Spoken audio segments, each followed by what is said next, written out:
Euskal Kulturaren plaza bueltan da. Durangoko azokaren ateak ireki dira dagoeneko eta Euskal Kulturaren estanda bizitzeko prest dira kulturzaleak. Azken 2 urteetako gorabeheren ondoren, pandemia aurreko itxura berreskuratzeko erronka izango du aurrez aurre igandera bitartean. Musikaren euskarri fisikoen krisiak eta prezioen igoerak eragindako ziurgabetasunari ere erantzun beharko dio aurtengoak. Kaixo guztioi eguerdion, ongi etorriak gurean gaur magazinera. Abenduak 6 ditu gaur, asteazkena da, eta ikusi dituzuen ez azokaren unibertso osoa itzuli da gaurkoan, laguntzarrekin egingo diren topaketak, gaur landako gunera korrika sartu diren milaka ikasle, sinaduraren bilaketa hori, idazle edo musikari gustokoenen argazkia eta kontsuertetarako eta eguneko eta gaueko planak ere. Pandemiak eragindako murrizketak amaitu dira eta aurtengo Durangoko azoka normaltasunera itzuli da. Bertan da Hamaika Telebistako lantaldea, Aiara de Urreta, konta iguzu, zer moduzko giroa izan da lehen ordu hauetan? 10 herrietan ateak ireki ditu Durangoko azoka eta ikusten duzuen bezala lehertzear dago. Gaur lehenengo eguna izan da, ikasle goiza izan da. Eta aurreko 2 urteetan ez bezala aurten bai, aurten ikasle goiza berreskuratu du azokak. Eta gazteak eta nerabeak ikusten ditugu batez ere, musukoak eta aforo mugatuak alde batera utzi ditu azokak, eta jendearen ilusioa eta kultur grina berreskuratu du sortzaileen plazak.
Ikusi duzu iritsi da eguna, itzuli da normaltasunez Durangoko azoka eta aurten bai osoa izango da 57. ekitaldia. Gaur hasita igandera bitartean, milaka lagun elkartuko dira bertan, sortzaileek aurkeztuko dituzten 930 nobedadeak ezagutzeko eta antolatu dituzten 250 kultur ekitaldiez gozatzeko besteak beste. Aiara, egitarau zabala egunotarako, ezta? Estanda hasi da, 57. Durangoko azoka bueltan da, eta abenduaren 7-tik 11 bitartean ospatuko da. Pandemia aurreko itxura berreskuratuko du azokak 2 urteren ostean. Erronka handia du sortzaileen plazak, musikaren euskarri fisikoak eragindako krisiari eta prezioen igoerak eragindako ziurgabetasun egoerari erantzun beharko baitio Durangoko azokak eta 930 nobedadekin ateak ireki ditu azokak. Gainera, 5 gune izango ditu aurreko edizioetan bezala. Sugar, ganbara, eszenatokia, ahotzenea, irudimena eta kabia. Eta guzti horiek indar betean itzuliko dira. 250 ekitaldietako programazioarekin itzuliko baitira gune horiek Geradiaga elkarteak antolatuta. Izan ere, azoka saltoki bat baino gehiago bada. Kultur sortzaileen plaza da. Kultur estanda da azoka. Euskal Kulturaren plaza bueltan da betiko formatuan. Durangoko azoka virtuala gogoz baztertu dugu. Liburuak ukitu, diskoak sinatu eta sortzaileekin hitz egin. Horiek dira azokaren ezaugarri nagusienak. Pozik gatoz, 2 urteren ondoren aurtengoan Durangoko azokaren estanda biziko dugulako. Bai, estanda. Euskal Kulturaren estanda. Sorkuntzaren eta jaiaren estanda. Durango osotik eta Euskal Herri osora zabalduko den estanda. Abenduaren 7an lehertu eta 11 arte iraungo duen estanda. Aurten 57. edizioa ospatzen da eta pandemia aurreko datuetara itzuliko da. Izan ere 258 erakusmai daude. Gainera 953 nobedade aurkeztuko dira egun hauetan, gehienak liburuak, 700 hain zuzen ere. Berritasun artean, aipagarriena da espazioaren antolaketa. Edizio honetan musikak bere esparru propioa izango du. Musika plaza bertako estandetan QR kodeak izango dira. Bizitariek diskuen karatulaz gain, lan horren abestiak entzuna ahal izango dute. Pixkat, bai musika, bai kultura, orokorrean sortarazten nigun sensazio hori, ez? Imaginatzearena, inglesez deitzen den mind-blowing hori, ez? Pelikula bat ikusten duzunean, edo...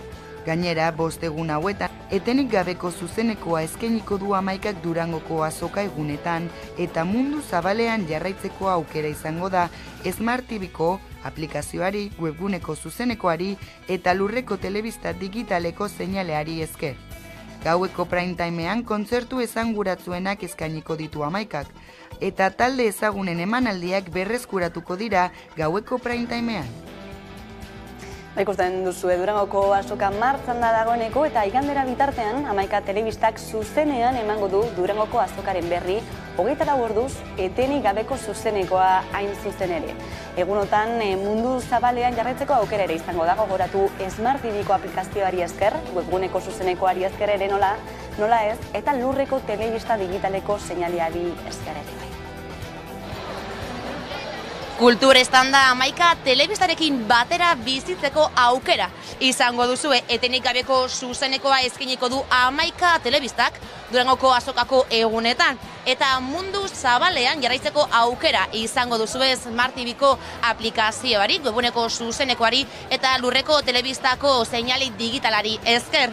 Beraz, uzarta bazara badakizu estanda egin Hamaika telebistarekin. Kultura aktualitatea, elkarrizketak, ahotzeneako zuzenekoak eta askoz gehiago Hamaika telebistan. Beraz, Hamaika piztu.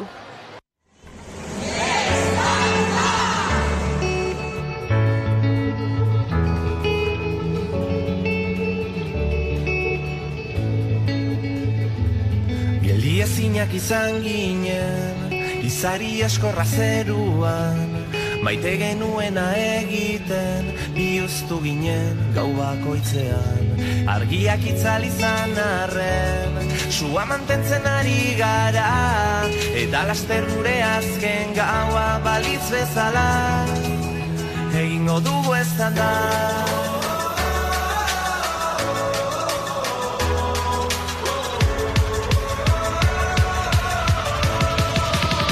Egingo dugu eztanda.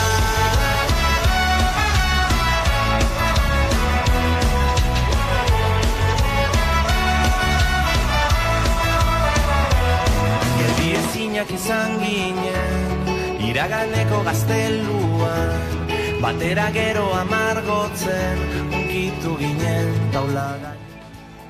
Badaztada, odainik ez baldin baduzue ekitaldien berri, ezer ez galtzeko adi egon igandera bitartean izango den programazioari.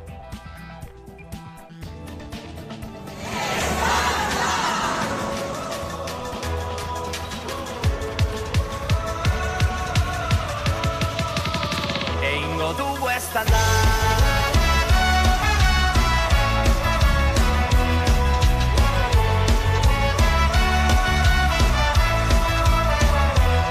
Geldiazinak izan ginen, iraganeko gazteluan, batera gero amargotzen, unkitu ginen taula gainean. Ekaitzazpian izan arren, sua berpizten ari gara, eta laster gure azken gaua balitz bezala, egingo dugu eztanda.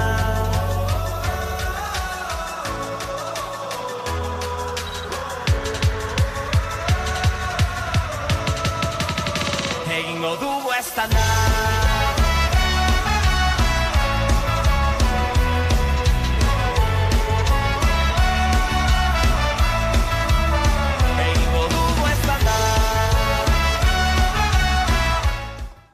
Gitara Zabal horretatik besteak beste gaur arratsaldean Ahotsenean Kepa Junkera trikitilari bizkaitarrak bere ibilbide profesionala iruditan jasotzen duen liburua aurkeztuko du.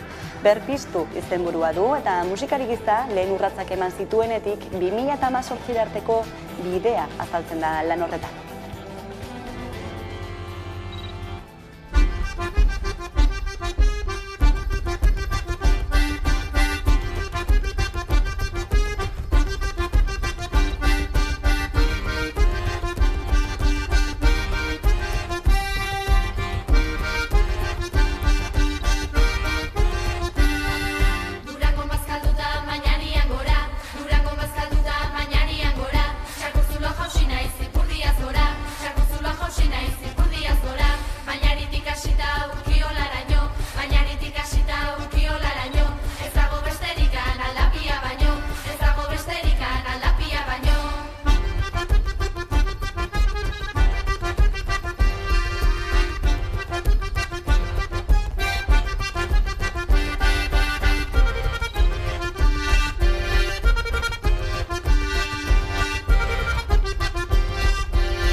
Eta musika alorrean urteak dakarren nobedadeen artean dago Entol Sarmiento talde arabarraren azken diskoa, Guretzat izenekoa. Taldeak eska eta rock soinuak atzean utzi eta rumba eta reggaetoia bezalako doinu berriak bilatu ditu disko berri honetan. Besteak beste, Einaute Lorrieta eta Dupla arabar bikotearekin kolaborazioak egin ditu Guretzat diskoan, eta nola ez, Durangoko azokan bertan izango dira, 7tik 11 diskoak sinatzen eta bere musika zabaltzen ere.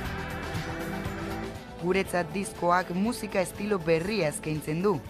ETS taldeak eska eta rock soinuak alde batera utzi dituzte eta apustu berria egin dute azkeneko lan honetan. Rumba eta reggaetoia entzungo ditugu aurkeztutako 9 abesti hauetan.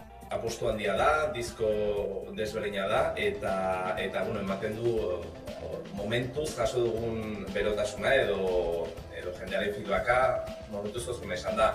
Hala ere, disko desberdina da eta pixka beldurra geneukan, hainbeste aldaketa sakon bat egin ostean, ez genekien publikoak nola erantzungo zuen, baina, ni konfiantza daukat abestietan eta momentuz, feedback onak, bai. Taldeak aurkeztu zuen lehenengo abestia Abuela Maitea izan zen. Inigo Etxezarreta abeslariak bere amonari idatzitako abestia da, eta kasu honetan akustikoan egindako lana da. Bestalde Guretzat da diskoaren single nagusia, eta bertan aurki ditzakegu musika estilo berria. Eta azkenean diskoaren kontzeptua, musika herrikoiaren edo kultura herrikoiaren nolabaiteko aldarrikapen bat da. Eta duen garrantzia eman nahi genio nolabait lurraldeari. Horregatik ere kolaborazioak bertakoak izatea gustatu nahi genuen, nolabait. Eta azkenean gaur egun niretzat referente diren musikariekin, esan eta baiezkoa jaso nuen, eta niretzat izugarrizko plazerra eta orea, eta gainera oso aberatsa, gainera horietako abesti batzuk lagundu diate, abestia konposatzen eta esperientzi polita bai. Durangoko azokan izango da taldea, euren sare sozialetan iragarri dutenez, abeslaria 5 egunetan izango da eta taldekideak gehienetan. Horrekin batera, taldeak martxoan hasiko ditu zuzeneko kontzertua.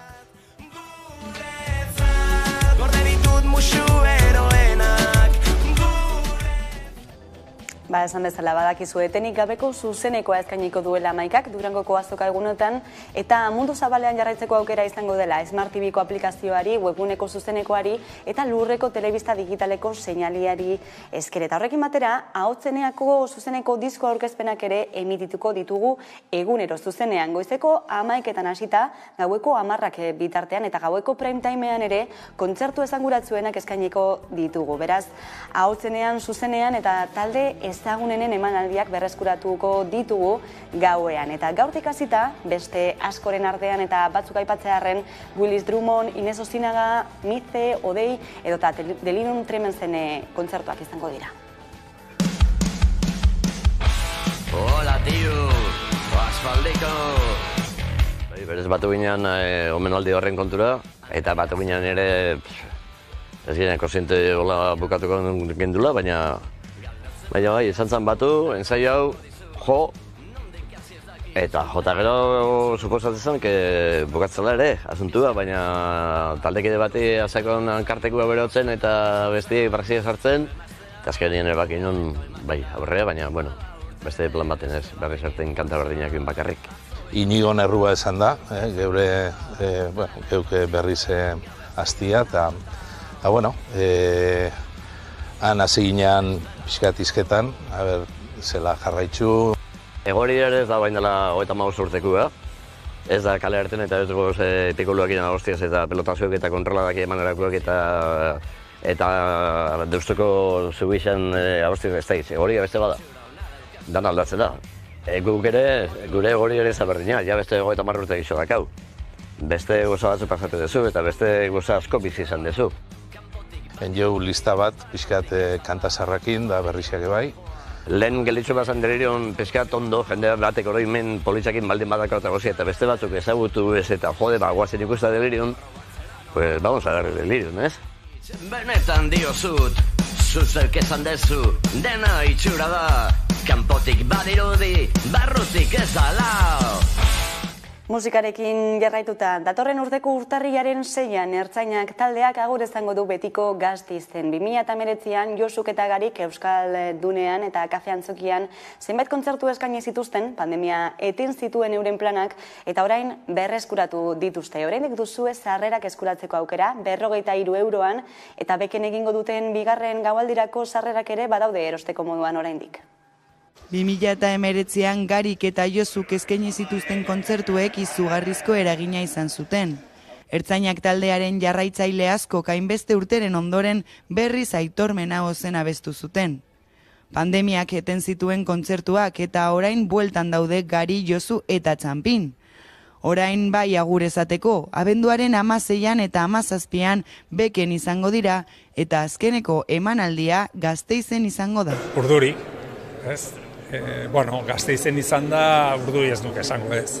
Ez azken finean gure irian gare, eta guretzat importantea da egun horri olako amaiera borobil bat ematea, egitea, gauzatzea, eta horretan sartzen nahi gara gure indar guztiak. Nahi dugu Euskararen festa bat izatea, nahi dugu 80 hamarkadan bizi izandako mugimendu sozial artistiko potente hori baitaren nolabait eskutik ekarri, ez? Egun horretara eta gehien bat partekatzea emozioak danon artean. Hore bat halako erantzuna jasotzea. Ertzainak orain dela 30 urte desagertu zala eta oraindik ere ikustea halako erantzunak nik esango nuke oso positiboa dela ez guretzat, baizik eta euskal kulturarentzat. Kontzertu berezia izango da eta hainbat gonbidatuak izango dira. Besteak beste Mikel Urdangarin, Inigo Etxezarreta eta Oiane Perea. Kontzertua urtarrilaren 6an izango da Gasteizko Mendizabal auzoan karpa klimatizatuta jarriko dute 20.000 pertsonarentzat. Gonbidatuek emango diote hasiera ekitaldiari eta gaueko 10etan Ertzainak taldearen txanda izango da. Ertzainak taldeak izugarrizko laguntza eman ziola eta izugarrizko bultzada eman ziola Euskarari Gasteizen. Sarrerak salgai daude Ertzainak taldearen webgunean. Eta musika zari garela, Euskal talde famatu baten izena, exoplaneta bati jartzea proposatu du Euskal Herriko Unibertsitateko talde batek. Zu eta Gar izendatzea proposatu dute hain zuzen.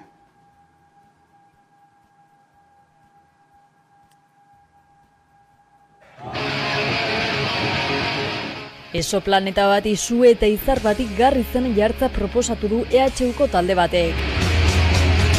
Ez da lehenengo aldian nazioarteko astronomia elkarteak izar edo planetei izen jartzeko aukera zabaltzen duela.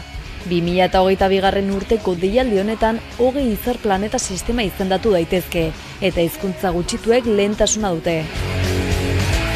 Hori dela eta Euskal Herriko Unibertsitateko Zientzia Planetarioen taldeko kideek Gliese 486 izarrari Gar eta bere inguruko Gliese 486 b exoplanetari Su izenak emateko proposamena egin dute.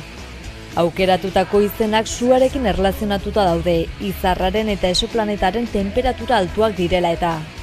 Izarra lurretik 26 argi urtetara dagoen nano gorri bada, eta bere gainazal temperatura 3000 zentigrado ingurukoa da. Esoplaneta superlur bero bada eta izarraren inguruan duen biraketa oso hurbila eta azkarra da. Orbitak 2,5 milioi kilometro inguruko erradioa du eta planetak egun eta erdian soilik osatzen du bira. Orbita txiki horrek 430 gradu zentigrado inguruko oreka temperaturara darama, artizarraren azaleko temperaturara gutxi gora bera. Temperatura horrek liese 496 bizigarri izatea ekiditen du, baina lurraren antzeko tamaina duten esoplaneten artean egokienetakoa da atmosferaren karakterizaziorako eta barne modelizaziorako. Eta hortik beretzat proposatutako izena, su. Suak babesteaz gain ere egin dezakelako. Euskal mitologian gainera etxeko sua etxeko jenioa da eta mesedeak eskatzen omen zaizkio. Garri izan da bestalde izarrarentzat aukeratutako izena, gori-gori dagoen gasezko bola baita. Oro astronomian oso ohikoa den lan egiteko moduaz ere hitz egiten duen euskal esamolde indartsua ere bada, su eta gar.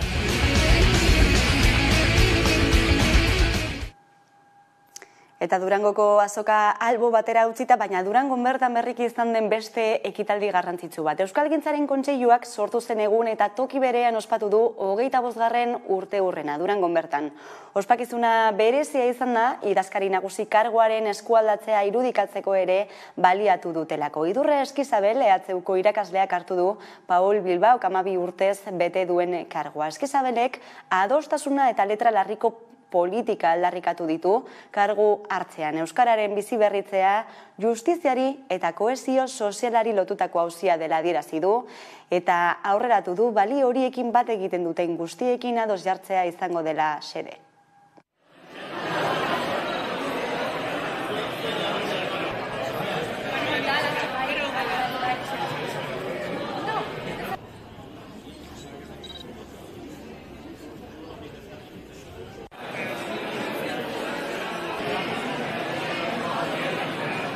Hizkuntzaren alde egitea da, ados jartzea. Kaio saldoak zerua gurutzatzeko ados jartzen direnean bezala. Hori izan zen eretzako kontseilua. Azken batean, gutxi izatetik eta sakabanatuta egotetik, denok metatzea bat eta denok indarrean aurrera joateko kemena eta adore izatea. Eta bide honetik indoa zela erakusten zigun horrek. Eskerrik asko zuetako bakoitzak zeugon kabuz, zeuenetik eta zeuen arloan euskara itsaso zabal bat izan dadin egindako lan eskergagatik. Eta eskerrik asko bereziki orain 25 urte elkarrekin aritzea erabaki zenutelako.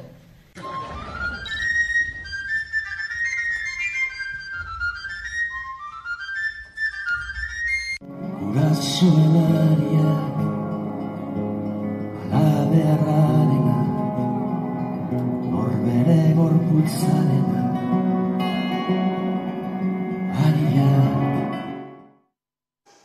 Eta euskal kulturan eta politikan jarduera luzeko gizona izan zen Jake Abe Berri, jendean da nabildu da bart Miarritzen bere sorterrian Abe Berriri azken agurra emateko. Besteak beste, mundu politikoko zein kulturaleko ordezkariak izan dira bertan.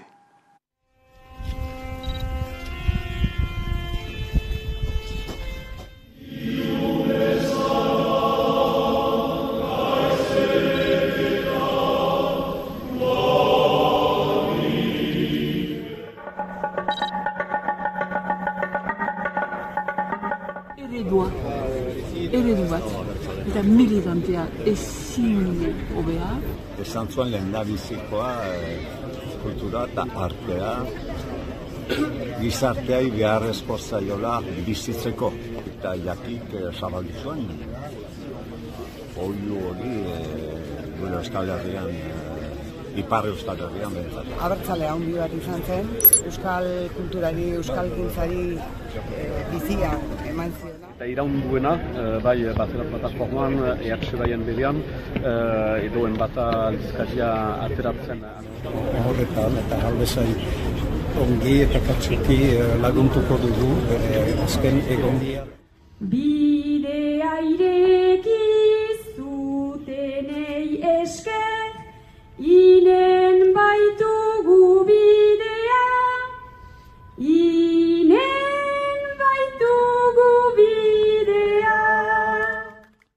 Eta zeresana ematen jarraitzen du azken egunotan Osakidetzan piztutako krisiak. Egunero elkartuko dira esikoak, kargugabetuak berriz integratu arte. Izan ere, aurreko ostiralean erabaki zuen Osakidetzak 2 zuzendari kargugabetzea, eta horien ondotik bata bestearen atzetik etorri dira dimisioak ere. Denek eman dituzte arrazoi berdintzuak dimisioa emateko, desadostasun sakonak Osakidetzaren zuzendari nagusiarekin eta osasun sailarekin. Besteak beste, goitik beherako erabakiak inposatzea egotzi diote osasun sailari eta osasun sare publikoa era diktatorialean kudeatzea.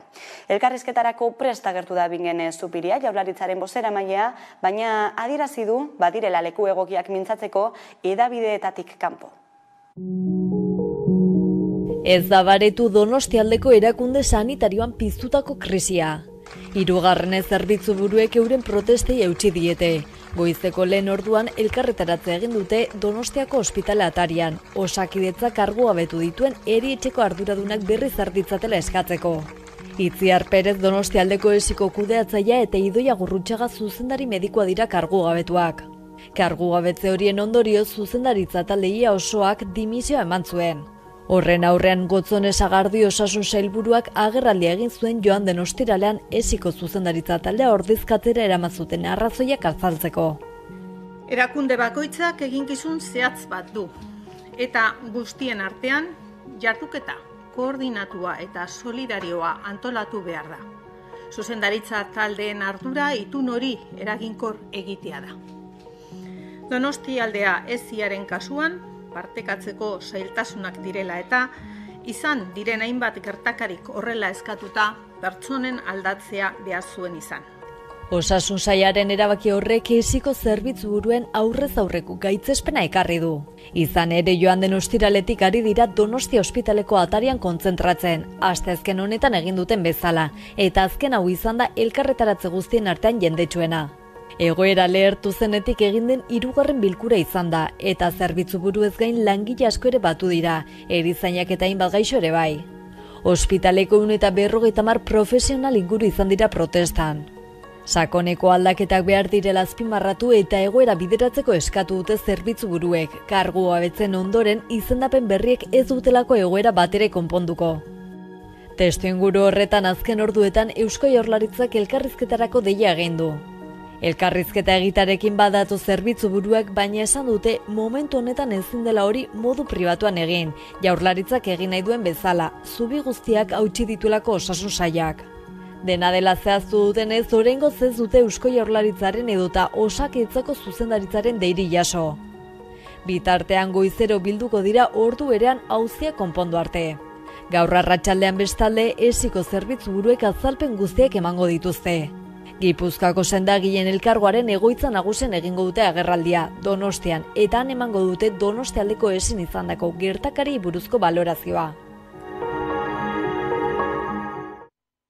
Eta gizartearen erronka nagusienen artean dugu pertsonen zaintzarena. Testuinguru horretan, Oiartzungo udalak zaintzadi proiektu pilotua martxan jarri du, bakardadez aukeratuari aurre egiteko xedearekin. Udaleko ongizate zinegotzia eta zaintzadi proiektuko dinamizatzaileak izan ditugu gurekin, eta horrekin utziko zaituztegu jarraian izango gara bueltan, eguneko elkarrizketa nagusiarekin. Gaurkoan gurean izango dugu, Ane Abantzabalegi, Durangoko udaleko herrigintza zinegotzia. Orain arte. Gizartaren erronka nagusien artean dugu pertsonen zaintzarena eta testuinguru honetan Oiartzungo udalak zaintzadi proiektu pilotua martxan jarri du bakardadez hautatuari aurre egin asmoz. Legislatura hontako proiektu garrantzitsuetako bat bai zen zaintzari buelta bat ematia, bai. Hasi ginen zaintzan inguruan hausnartzen, eredu berriak bilatzen, herrian aldetik bazeon kezka bat, udalan aldetik bai, eta ordun bilaka hasi ginen zer nahi genuen, ez? Nola sortu genezaken herria ondo zaindua eoteko sisteman bat, bai? Oso garbi genuen izan behartzula elkarlan bat, herria eta udalan arteko elkarlan bat, eta saretzelan bat sortu behartzela. Hortik abiatuta iritsi ginen zaintzadi proiektura. Zaintzadi proiektua helburu diferente asko betetze ditu. Sentsibilizazio lan bat badao ja martxan jarri dena. diagnostiko bat osatu berri da, prebentzio lan bate badago, horre apostua egin da, adintarte batean hastea erabaki zen, nunbaitetik hastearren, orduan 55 urtetik gorako jendeantzako proiektua da, 2 urteko proiektu piloto bada, printzipioz. Adina 55 izatea arrazoietako bat da prebentzio hortan laniteko aukera eukitzea, bai?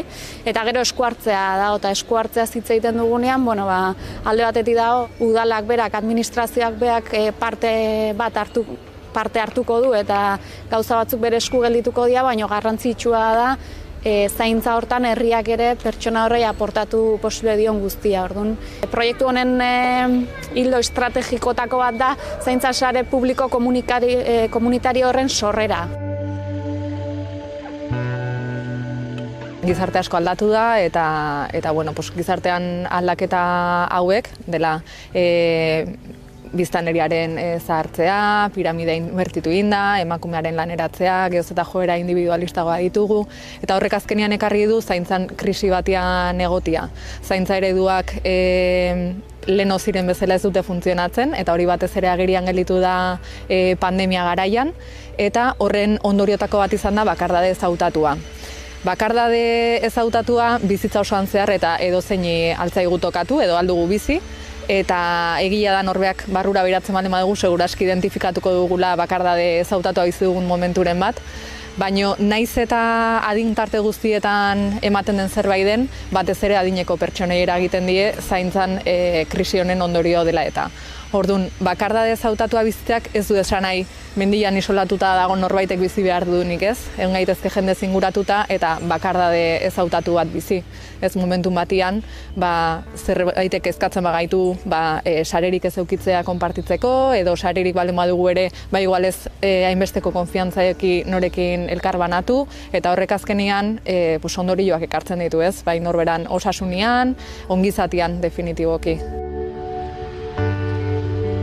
Zaintzadi proiektua fase ezberdinak izan ditu, guantxe bukatu deu diagnostikoakin, azkenian eman digula Oiartzungo herriaren argazkia, eta guain urrengo urratsa izango litzateke esku hartzia, eta bertan bi lanlerro edo egongoia.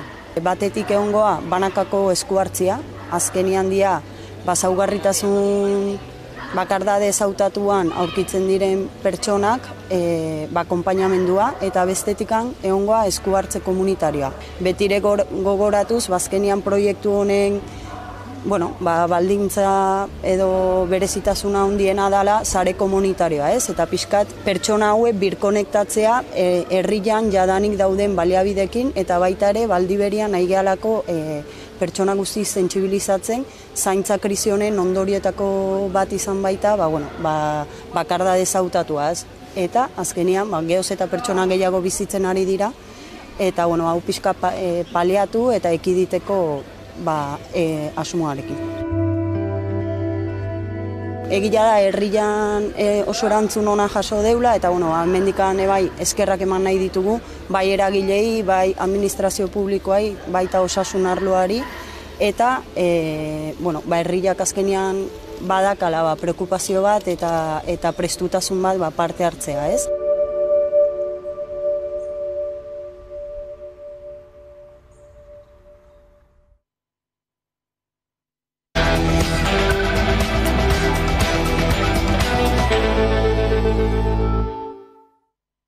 Eta gunero legez, eguneko elkarrizketari atea irekiko diogu eta horretarako gaurkoan gurean dakagu Ane Abantzabalegi, Durangoko udaleko herrigintza zinegotzia da bera, Gordion. Gordion. Durangoko azoka bueltan da dagoeneko, kulturestan da etorri da berriro ere gurera eta garrantzitsuena, ez da, ohiko formatuan izango dela urtengoa. Bai, benetan ben, ikustote danok Euskal Herritar gehienok honen esperuen egon gara, gogotxu, ohiko formatu honetara bueltatzeko gogoz, azkenien azokak hori deko, hartu emona, bertako kaleetatik, landako guneko kaleetatik, Artekale, Barrenkale, Oenkale kaleetatik liburu eta dizkak ikusteko aukera eukitie, Durangon zehar hainbat ekintza eta aukera dekozu bertan egoteko, eta hartu emon hori zuzena benetan formatu horretara bueltatzei posgarriz guretzako benetan be. Igertzen zen giroa dagoeneko goizaldean? Bai, igertzen zen, gaur oin goizien atik zabaldutu eta danok dakigun moduen ikasle goiza da. Orduen goizitik autobusen joan etorri nabariz eixen da, eta kalietan be gaztea hotzak entzuten ziren kalietan, benetan be posgarrize. Aurtengoa 57. edizioa, eta berrikuntzaz beterik dator ere aurtengoa, ezta? Esan daiteke kulturak ez duela etenik gurean.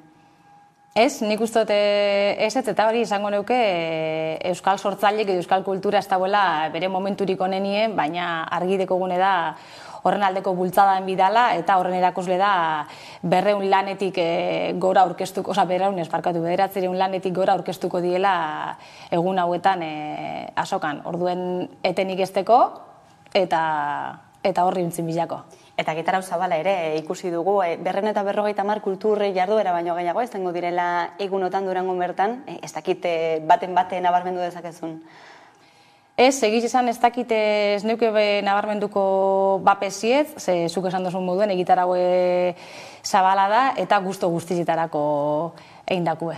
Baina zen barra dago, bestaldean ere kulturzaleak beharrezkoak direla, kultura bestela auspotu ezin izango litzatekelako, horren erakusle argia da, ezta? Durangoko azoka ere, zenolako harrera espero duzue? Ona, nik esango neke ona lehen esan duten moduen, jenti gogotxu dau, orduen nik uste dut Durango egun hauetan jendez lepo egongo dela. Eta besteak beste plateruena ere izango da, ez? Bertan izango dira ekimenak, martxoaren 3an berriro ere berrabiatuko da proiektua, ez? Zenolakoa izan da plateruena berrekiteko prozesu hori?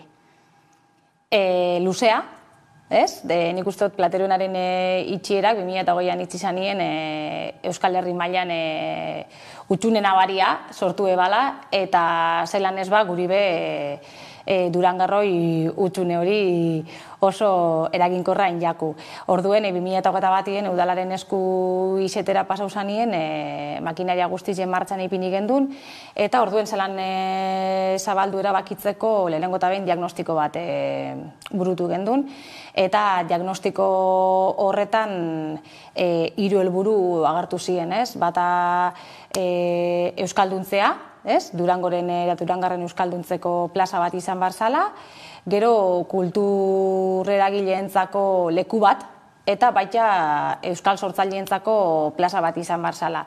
Esan behar dugu bebai, eraberien udalak diagnostiko bat egin ebala, eta paraleloki plateruena eta gero zer dinamikak, sortu zan dinamikak bere bidi eta bere prozesu egin eban eta diagnostiko bat egin ebala.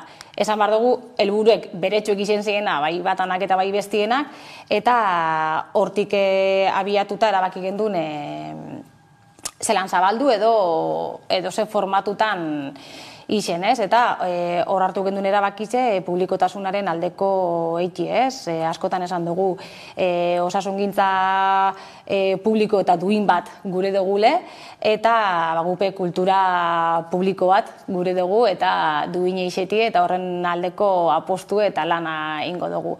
Orden horregaitik kudeak eta publikoaren aldeko apostu ingo dugu, eta udalak kudeatuko dau plateruena. Hori semendik aurrerakoa, martxoan aipatu bezala ateak irekiko dituela plateruenak, baina aurretik Durangoko azokan ere egingo direla ekitaldiak, eta esan dugu, 57. edizioa dela aurtengoa Durangoko azokarena. Ez dakit zenolako hausnarketa bideratzen dizun, ez? Honek atzera begira, ez? Eta igaro den guztiarekin, okerez bagaudelako 3 alditan bakarrik eten delako guztiz azoka, horietako bate pandemian zehar izan dagoa, ez? Baina zenolako bidea egin duen, ez? Orain arte. Bai, bide luzea eta zaila be, esan dezakegu eukin jauela, eta baina luzie egin dau eta luzie egingo dau. Azkenien azokak 57. edizioa, baina beste horren beste eiteko dekoz, eta gu gogotxu Durango izen daiken plaza eta erakusle lehio hori. Ohiko gunez gain ere izango dira jarduerak Durangoko Arte eta Historia Museoan, ezta? Zenolakoak antolatu dituzue? Bai, aurten Durangoko Arte eta Historia Museoan, bibliotekan eta San Agustinen be ekintzak bideratu dira ikasle goize honetara begire, eta Arte eta Historia Museoan esaterako 3 tailerrengo die, ontxe goizien zier, bate da, ontxe beste bate itxeko eta beste bate ordu bat bueltan itxengo da, eta 2 artelan hartuko da beze eredu, eta kolas bat engo dabe. Kolas batengo dabe, orduen artea eta literatura uztartuko dabe eta ikasle protagonistak izango die eurek kolas horretan. Uste duzu Durangar moduan era desberdin batean bizi dela azoka? Bai. Eta esanik gainera, Durangar eta Durangar zinegotzi desberdin bizi diela. Bai, bitxetan posik, Bitxetan posik eta gogotxu azokaz asko gozatzen duguleko Euskal Kultur Salio gaienok. Baina bai, kasunetan zinegotzi nazen aldetik ardurakin bai. Zer ematen dio horrelako azoka batek Durango bezalako hiri bati? Bizia, bizipoza. Bizipoza eta merkatari eta ostalarizek gogotxu egoten die, azkenin egun hauek jentez gainezka egoten dalako Durango, orduen bizipoza. Dena dene, agian ezagunena bai izango dela, Durangoko azoka kultura ospatzeko bidean egiten duzuenen artean, baina ez da bakarra, ez da? Beste adibide bat jartzearen Korreos eraikina, ez? Zer gertatuko da, honekin kulturetxe bat egingo da, Espainiako aurrekontuetan barne bilduta dagoeneko aurrekontu hori, nola lortu da, nola aldu da onaino? Bilduk Madrilgo parlamentuan erakutsi da, gotza dekola, akordioak lortzeko gaitasune dekola, eta Bilduk herritarrak eta zaurgarrienen dauzen jendi ipintzen daue jomugan, eta hor ikusi dugune da Euskal Herrireko proiektu estrategikoek dienak ipini diela puntuen, eta bertako bat da Korreos eraikinerako lortu dugun diru laguntza hau. Egizan oso pozik gauz, eta guk aurrelan baten geunken, aurre proiektu bat landuta geunken, eta oin 2023 hasieran proiektua lizitatzeko asmotan gagoz, hainbat ikarinen ametxau egi bihurtzeko. Eta zer barne bilduko du kulturetxe horrek? Zenolako antolaketa edo zenolako ekimenak egingo dituzue? Bai, ekimenak egingo dugu, argikuin behar dugune da Durangok kultur espazio gehiago deko zela, ez? Adibidez, hor dekogu lehen aipatu dugun plateruena martxoaren 3 zabaldu arre, baina hor dekogu. San Agustin kulturgunie dekogu, Arte eta Historia Museue, biblioteka, baina egunerokotasunien kulturretxien behar izan adekon gentien ikusteot asko erabiliko dauela, espazio ugeri sortzeko aukera eta puntu desberdinek eukin deiz esan. Museo ere aipatu duzu, zenolakoa da museoaren bizitarien profila? Ez gaztea. Guztoko jakun gazte gehiago urreratzie, egiz esan bida, baina egiz esan arrakasta lortzen dabil, museoan apostu argize da, ontxe pasan hastien zubi aurreren erakusketa bat inauguratu barri dugu, eta egiz esan arrakasta eukitzen ari da, inaugurazioen jente pilo bat egon zan, eta bizitak idatuek egiten die, eta posik, oso posik. Kostatzen zaila, ez da, gaztei horrelako kultura arlotara jotzea, nahiago dute esaterako agian, kontzertuak edo bestelakoak? Bai, nik askin uste dute museora aurreratzie gehiago kostetan jakiela bestelako kultur ekitaldi batzuz gozatzeko nahi adekielako. Dena den eta aipatu duzunaren ildotik, ez? Durangoko udalaren zehar lerroa kultura dela argi gelditu da, ez dakit azken egunotan, azken hilabeteotan egin dituzenen artean zintzuk aipatuko zenituzke? Hombre, nik uste dute kulturaren aldeko apostu zenduen dugule, legegintzaldire sartu ginenetik, hor argi ukin dugu pandemia bat bizi izen dugule sartuta hilabete gutxira, baina horren aldeko apostu egin du lehenengo momentutik, ez? Pandemian sartu eta ja geunkezen aurrekontuei buelta bat emon, berraktibazio plan bat atara gendun, hor kulturaren aldeko neurri batzuk hartu gendu zen, hor egin gendu zen pandemian bertan kalera atarazien Pirritx Porrotx eta Marimototx pailazoen mezu batekin, kaliek alaitzera, hor umiei babesa moteko asmoz, gero hortaz aparte berraktibazio planaren barruan sortzailentzako beka bat atara gendun, hor sortzaile berrizek aukera eukin deizien, uda kulturaz blai programa zein bat eukin gendun, oztopak oztopo, momenturo neurri berriak ataratzen ziren, baina eguneratu eta kulturaren aldeko ekintzak ataratzen genduzen, jaiak bepin genduzen tartien, orduen jaien egitaraua bere osotasunen ezin zan ezein, kulturaro programa atara gendun, orduen horbe kulturaren aldeko ekintzak genduzen, gerora dantzaro programa badekogu, dantzaro hilabetien behin dantza egiteko plaza bat dekogu, eta beste egitasmo bat be azpimarratzeko plazara da. Plazara Durangoko elkartiekin egiten dugun ekintza bada, elkarte bakoitzak bere aukera eukin dezen plazara ateratzeko eurek egiten da biena. Batenik gabeko kultur sustapena argi gelditu da. Azken egunotan ere, aurreko astean, hain zuzen Euskaraldiari amaiera eman zitzaion, nolakoa da Durangon Euskararen aldetik, ez? Nolakoa da argazkia? Nik uste dute euskeran argazkia zoritxarrez, ez dala ona orokorrien Euskal Herri guztien, esan eginkena da Euskara dakitenen kopurua igo egindala, baina erabilera honino ez da horren beste igo. Gehiago igo barko litzeke, hori argi dau, eta nik uste dut horretan administrazioen udaletan gauzen hori toketan jakule horri bultzada bat emotie. Beste gai batzuei helduta ere, transizio energetikoa ere hortxe dagoelako, ez da, hainbat erronka planteatzen dituena, eta Durangoko udalak 1100 plaka fotovoltaiko jartzeko proiektua aurkeztu berri duelako, ez da? Zertan datza? Bai, datozen egunetan lizitatuko da proiektu hau, zuk esan dozu moduen, 1100 plaka fotovoltaiko ipiniko duguz, euretariko batzuk zahar berritzen gauzen eskurdi jaialai frontoian joango die, beste batzuk landako eskola publikoan, eta beste batzuk gehienak, egiz esan be, landako bi polikiroldegian. Orain arte, ez dakite dagoeneko martxan dauden plaka fotovoltaikoren bat Durangon?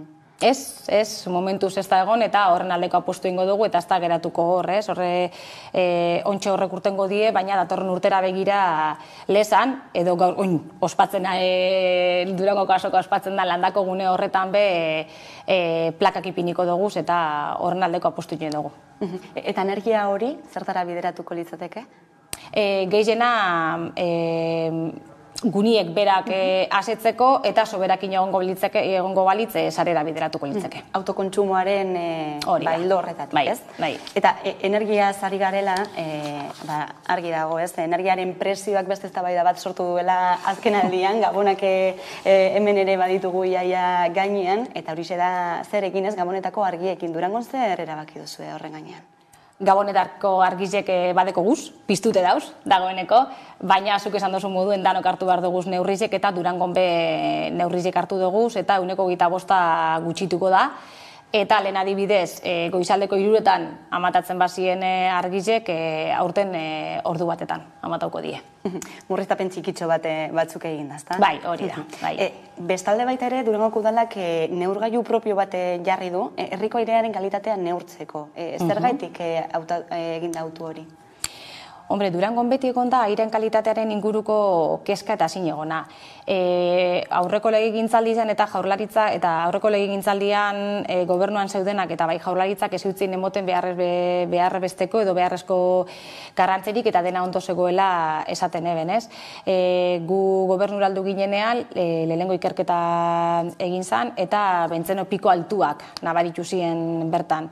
Jaurlaritzak be ikerketa egin eban eta hori holantzala emo eben emaitzek. Hori holan izien da, guk neurriak hartzeko eskatu izien dut zau jaurlaritzari behin da berriz, baina ez eskoa jaso izien dugu.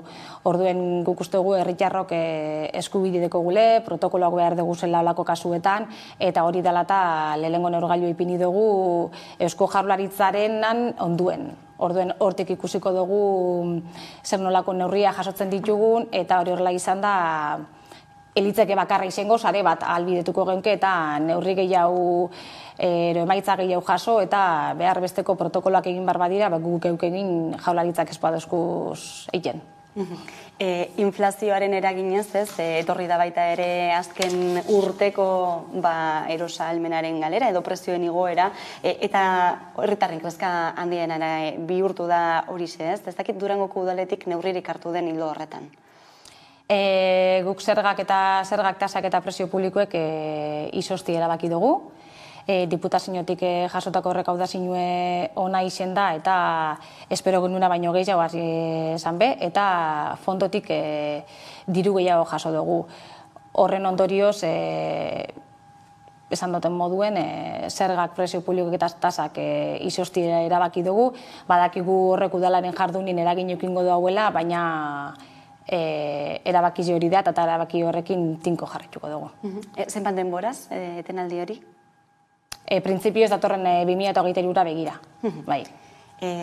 Beste gai bati helduta, ere Durangon ere barrabotsa sortu zuelako, ez? Herri galdeketa egin zelako aurrek urtean, eta trenbidea zegoen lurretan, proiektu bat bazegoelako, baina ezezkoa ematea erabaki zuten herritarrek, ez? Ez dakit, hemendik aurrera zein bide jarraituko den? Bidie luzie da, baina bidie martxan dau.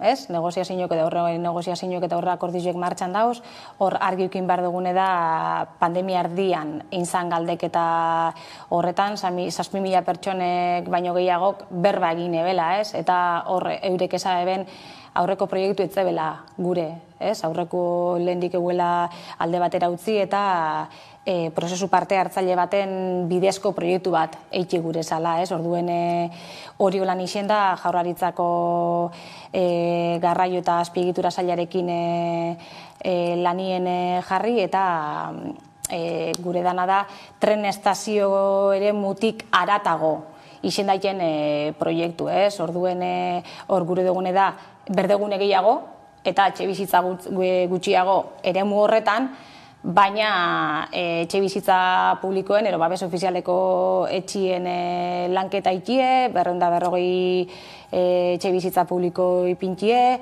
horretaz aparte be San Agustin Hospital Zaharra eta Pinondo etxearekin be lanketa ikie gure da, eta proiektue osotasunien lehen esan duten moduen estaziotik aratago erutie, eta horrekin behar dugune dabe trenaren trazatue egokitzeko partida bat dauela, eta partida horretan 950.000 euroko partida dau, eta hor jentiek beber bai eban, eta horre kontu parte hartzaileetan hor ageritzan, jentiek trazatu hori berrera itxikitzie gure bala.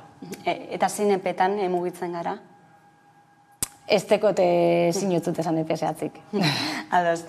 Bestalde baita ere Santa Maria Portikoa eraberrituko duzue, 1681 portikoa eta ondare kultural eta historiko nabarmena den, ezta? Bai, gogotxu egiz esan proiektu hori eta obrak hasi daitezan eta merezitzeko portu eta itoginik gabeko portiko bat eukiteko. Aipatu gabe ere ezin dugu utzi, aurten Montevideorekin adostu duzuen hitzarmen hori, ez da, elkarlaguntza hitzarmen hori, zen nolako loturak daude Durangoren eta Montevideoren artean? Hombre, betidanik egon izen da lotura, Bruno Mauricio Zabala dekogu horren adibide, eta elkarrizketak pandemia aurretik hasi ziren, baina gero dana etenda gelditu zen, orduan oin elkarrizketak berriro martxan ipini eta lortu gendun bai euren eta bai gure zirrarak eta goguek piztie eta hitzarmena lankidetza edo senidetze hitzarmena sinatu berri dugu, eurek hemen eukin dugu irailien, eta egiz izan oso pozik, azkenien kultura eta turismo elkartruke aberats bat izango da, eurek zelan lan egin daben, eurek zer dekienan, guk hemen zer dekogun, bat abestien gandik ikesteko, eta horretarako mai tekniko bat sortuko da, sortu da, hobeto esan da, baian eta bai hemen, orduen elkarlan aberatsa izango da. Dagoeneko hasi zarete beraz lanean. Bai, hori da, bai. Eta baita ere legealdiaren erdia igarota, ez da, balorazio bat eskatuko dizugu.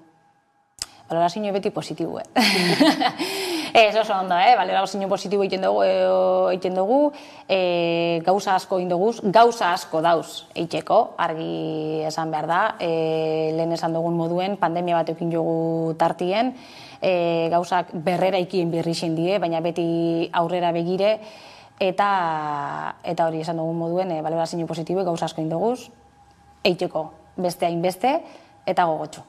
Bane, Abanzabalegi, Durangoko udaleko herrigintza zinegotzia, eskerrik asko, gaurkoan Hamaika Telebistara hurbiltzeagatik. Zuei. Eta tarte baten ostean itzuliko gara, egunero bezala solasaldiari ekiteko, gaurkoan gurean izango ditugu Alaitzar Gandoña eta Fermi Rubiralta, orain arte.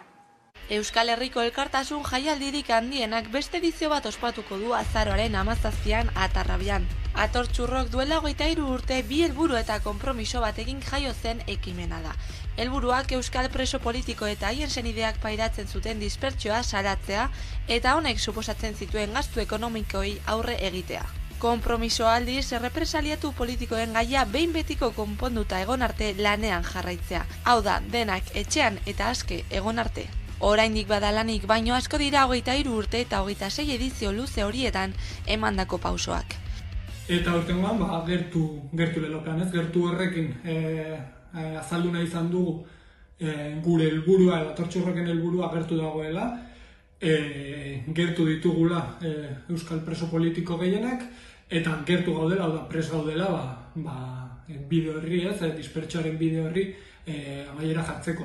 Aurten alegin berezia egin nahi izan dute eta horren isla da aurkeztu berri duten kartela. Guztiera 17 musika talde eta aularatuko dira, zeinetatik 9 lehen aldiz parte hartuko dute Atortxurroken. La Furia, Bulego, Angelus Apatrida, Merina Gris, Segismundo Toxikomano, Odolkiak Ordainetan, Brigadeloko Odei Barroso eta Raimundo Alkanastero. Horiekin batera agurdoinuak ekarriko dituzten edo itzuleran izanen diren taldeak badaude. Nabarmentzeko, eskakeitanen azkenengo kontzertuetako bat izango dela, eta bestetik, hemen Iruñeko Nafarroako El Trono de Judasen itzulera bira txiki horretako geldialdi bat ere Atarrabian izango dugula. Eta kartela borobiltzeko Mafalda, Nogen, Afu, Tremenda Jauria eta DJ Plan B. Azken hau izango da udako ediziotik errepikatu den bakarra, eta arrakasta ikusita ezin utzik egin. Musika eta aldarrikapena uztartzen duen jaialdi berezia dugu Atortxurrok. Euskal preso politikoen dispertsioan aurrepauso asko lortu badira ere oraindik 178 euskal preso politiko daude. Zeinetatik 44 Espainiar eta Frantziar estatuetako espetxeetan daude. Atarrabian abenduaren 17an ospatuko den 27. edizioaren sarrerak dagoeneko salgai daude 25 euroko prezioan.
Durangoko azoka, zuzenean 11an, azaroaren 7tik 11ara.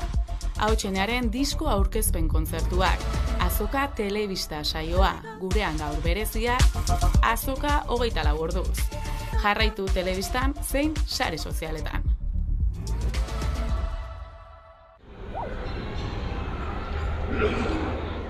Hogeigarren mendeko milaka eta milaka errepresaliatuk pairatu behar izan zuten errealitate gordinaren inguruan gehiago jakin nahi baduzue, gerturatu San Telmo museora, bertan Indesirables erakusketa ikusi ahal izango duzue disiplina handitzeko 16 artisten obrekin. Indesirables berez da hitz bat goberno frantsesak erabili zuena 1918, gero nazi garaian bai, hor pixka kontrolatzeko bertan zeon jende politikoki arriskutsuek ikustezinak eta hola, eta beste hainbat isturi zeuzkebenak. Komisaria da erakusketa honen Pidasolas, eta beak esateu, indeseables hitz hori, gaur egunin edala oso erabilgarria ez, ze gaur egunin hainbat indeseable dauzkau berriz egizartien. Eta bat aizpadie hainbat gatazkatatik eta bat aizbat gerra gatazkatatik iesi datorren jende hori ez, Europan hola ikusik daudenak. Ze ikusileik hemen lanak, bat aizpada arte garaikidie, gero lan hauekin batea baite daude gero dokumentu batzuk, bai dila planuek, marrazkisek eta hola, eta gero da baite teori asko edo baite idatzi asko hau dana pixka kontestualizatzeko ez.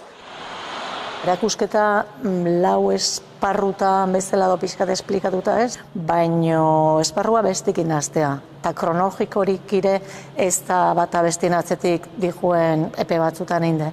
Ze bai konfliktuek eta bai kontatzean hau indala mende asko lazan, eta gaur egune hola da ez, azkena daukeu, Rusia eta Ukrainian arteko gatazkau.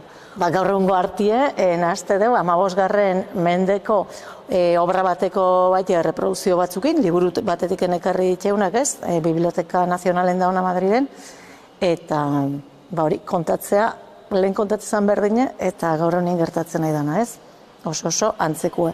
Ze azken baten da, beak esaten bezala komisariak, gatazka o violentzio indarkeri baten historioa da ez, da indarkeri hori nola erabiltze den estaduek eta hola, ez hola pentsatu gabe, baizik eta horrekin kontrol badezela eta horrekin sortzei gerrak, erbesteak eta hori dana. Dokumentazio honetan esan detena, marrazki hauetan da, batzue die goian oso ezagune dana Desastres de la Guerra o bilduma, Santelmoko indala gutxi erosiduna, 5. argitalpen bat, eta gero Zurikeko artxibo baten dauden kurseko esparruen eontzin presuek eindeko hainbat eta hainbat marrazki oso gorradinak, eta 80 bat ekarri diteunak oso bilduma unki garrixe da, eta oso berezi zedie.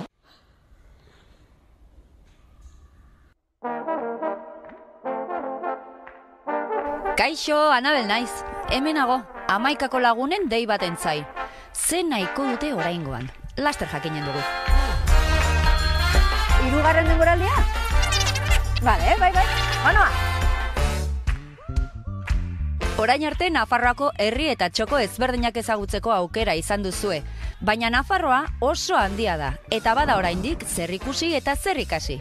Zatozte gurekin Nafarroairen 3. denboraldiaz gozatzera. Guazen!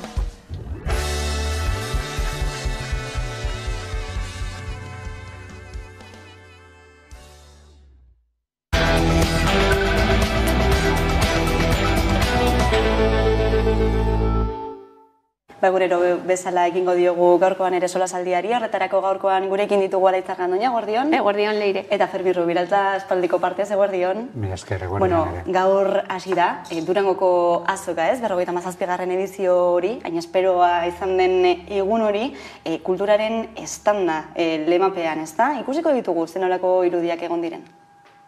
Euskal Kulturaren plaza bueltan da betiko formatuan. Durangoko azoka virtuala gogoz baztertu dugu. Liburuak ukitu, diskoak sinatu eta sortzaileekin hitz egin. Horiek dira azokaren ezaugarri nagusienak. Pozik gatoz, 2 urteren ondoren aurtengoan Durangoko azokaren estanda biziko dugulako. Bai, estanda. Euskal kulturaren estanda, sorkuntzaren eta jaiaren estanda. Durango osotik eta Euskal Herri osora zabalduko den estanda. Abenduaren 7an lehertu eta 11 arte iraungo duen estanda. Aurten 57. edizioa ospatzen da eta pandemia aurreko datuetara itzuliko da. Izan ere 258 erakusmai daude. Gainera 953 nobedadea aurkeztuko dira egun hauetan, gehienak liburuak, 700 hain zuzen ere. Berritasun artean, aipagarriena da espazioaren antolaketa. Edizio honetan musikak bere esparru propioa izango du. Musika plaza bertako estandetan QR kodeak izango dira. Bizitariek diskuen karatulaz gain, lan horren abestiak entzuna ahal izango dute. Pixkat, bai musikak, bai kulturak, orokorrean sortarazten digun sensazio hori, ez? Imaginazioarena, inglesez deitzen den mind-blowing hori, ez? Pelikula bat ikusten duzunean edo... Gainera, 5 egun hauetan, etenik gabeko zuzenekoa eskainiko du Hamaikak Durangoko azoka egunetan eta mundu zabalean jarraitzeko aukera izango da Smart TV-ko aplikazioari, webguneko zuzenekoari eta lurreko telebista digitaleko seinaleari esker. Gaueko prime timean kontzertu esanguratsuenak eskainiko ditu Hamaikak, eta talde ezagunen emanaldiak berreskuratuko dira gaueko prime timean. Hortxe, bueltan Durangoko azoka gogotzu zen duten? Ni bai batez ere egoteko, ez? Uste dute ekonomikoki beste garaikoak, ez dira porrot bat izan, baina jutea eta elkartzea jendearekin, eta normalean hor topatzen dituzun lagunak ez dira betikoak, ez? Jende guztia hurbiltzen da, eta horre egiten da, elkargunea, euskalgunea eta kulturgunea. Eta gainera esan genuena, platereuna zabaluko dutenez, plan bikaina. Aurten bai, ez, pandemiaren ostean. Bueno, eta badu niretzat beste xarma bat, ez da, gutxienez, guri gustatzen zaigunoi ondino benetako liburu paperean eta edo diskak benetako fisikoan topatzea, horrein xarma ere ikustea, naiz eta askotan liburu eta diska errepikatu urtez urte, baina hori da lehenengo xarma, bigarrena da topaketarena, ez da? Eta nik esango nuke ere 3. bat badagoela. Zorionez, momentuz, eta espero dezagun horrela jarraitzeko, euskeraren nagusitasun totala nolabait esateko. Zorionez, hor ere tarte txikia edo ia konturatu gabe erdararen kultura edo kultura bai sartu dela, baina ez nagusitasun hori normalean beste 364 egunetan kaleetan batez ere Bilbon jakina ikusten dana, ez da? Aipatu duzu, ez da, batzearen berriro ere fizikora bultatzearen xarma hori, ez, departan egongo direlako hainbat eta hainbat kulturgile, diskoak sinatzen edo liburuak sinatzen, ez, horrek ere badu bere xarma. Bai, hurbiltasuna, ez, nik uste dut horrek ere laguntzen duela, eta ikusteko, zuk esan duzuna, ukitzeko hainbat liburu naiz eta gero dirua bakarrik ukitzea bat erosteko, ez, bebai edo agendak eta, ni postalak eta guztiz erosten ditut, ez dakit, nik uste dut postekoa dela. Eta batez ere bebai, ze txikitzu batzuk ez dute uki aukera hori ezagutzeko lako azoka bat, baina benetazko azoka, ez? Baina kulturala, diskak, ez dakit. Nolabait da, euskarazko mundu kulturalaren magia hori. Eta nik uste dut oso importantea dela. Nik azpimarratu nahi nuke ere beste ikuspuntu bat, eta da editorena. Gu normalean betiko arrazoiengatik ezagutzen ditugu editore handiak eta horiek babesa normalean ez dute behar, baina badago ere beste mundu hori, editore txikiak beti bere dirua kolokan jartzen dutela bultzatzeko kulturaren zati importante hori, ezta? Eta nolabait lehioa beraientzat ere bada Durangoko azoka. Eta gero bigarren azoka hori dagoena kanpoan, ez? Jende guztia ez dauka, ez dakit nola esan, dirua edo ez dauka izena barruan eukitzeko estan bat, baina gero kanpoan dauzen gauza batzuk dira zoragarriak eta ez dago beste leku bat non topatu aldituzu nahin bat gauza ezberdinak, berriak eta gazteek egindakoak. Nik uste dut oso interesgarria dela. Horregatik estanda, ez da? Ez edo egin dutela aurtengo lema ere, legoke gaizki ideia moduan, hau abenduan egiten denez, egitea beste bat, leku baten, biltzea berriro ere sortzeko aukera, ez da? Bagian ikusiko ditugu aurrerantzean horrelako ekimen gehiago ere, momentuz Durangoko azoka da daukagunak, gaur goizean hasitakoa, jara deurretan lankidea izan da bertan, eta berak kontatu digu nondik norakoak. Amarterrietan ateak ireki ditu Durangoko azoka eta ikusten duzuen bezala lehertzear dago. Gaur lehenengo eguna izan da, ikasle goiza izan da.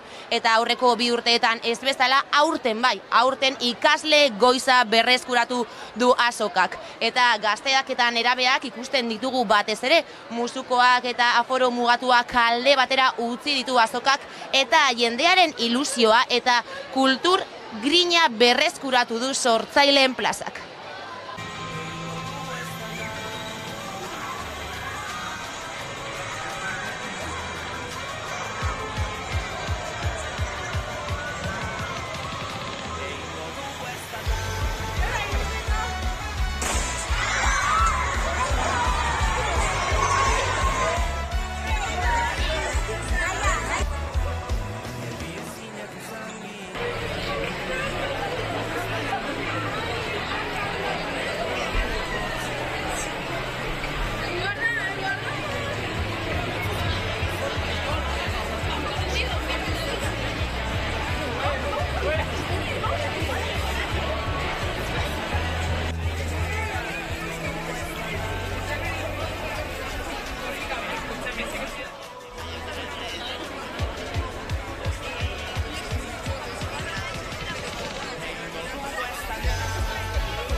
Hortxe ikusi ditugu ez, ikasleak ze pozik sartu diren Durangoko azokan, lehenak izan direlako primizian Durangoko azoka honetan sartzen ez, zer dute zaizu ez, nolako garrantzia duen ez, belaunaldi berrientzat ere euskal kulturgintza sustatzea. Bai, eta ezberdina izatea, dino, nik batez ere aipatuko nukena da hori, alternatibak daudela ez, ez da betiko euskal kulturarekin daukat, ez dakit, dauz gauza, proiektu oso berriak, eta nik uste dut, gazteriak olako gauzak ikustea oso garrantzitsua dela.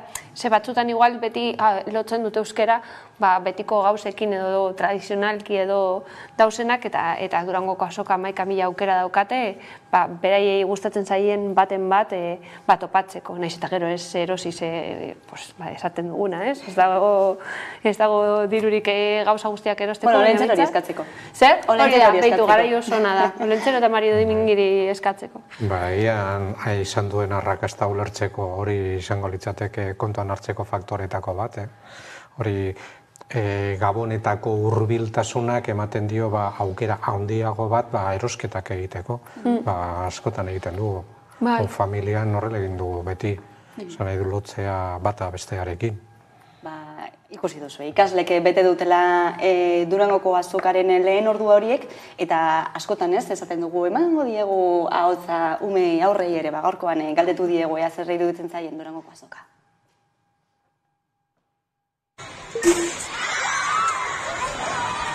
Euskarako taldekoekin, klaseko Euskarako taldekoekin.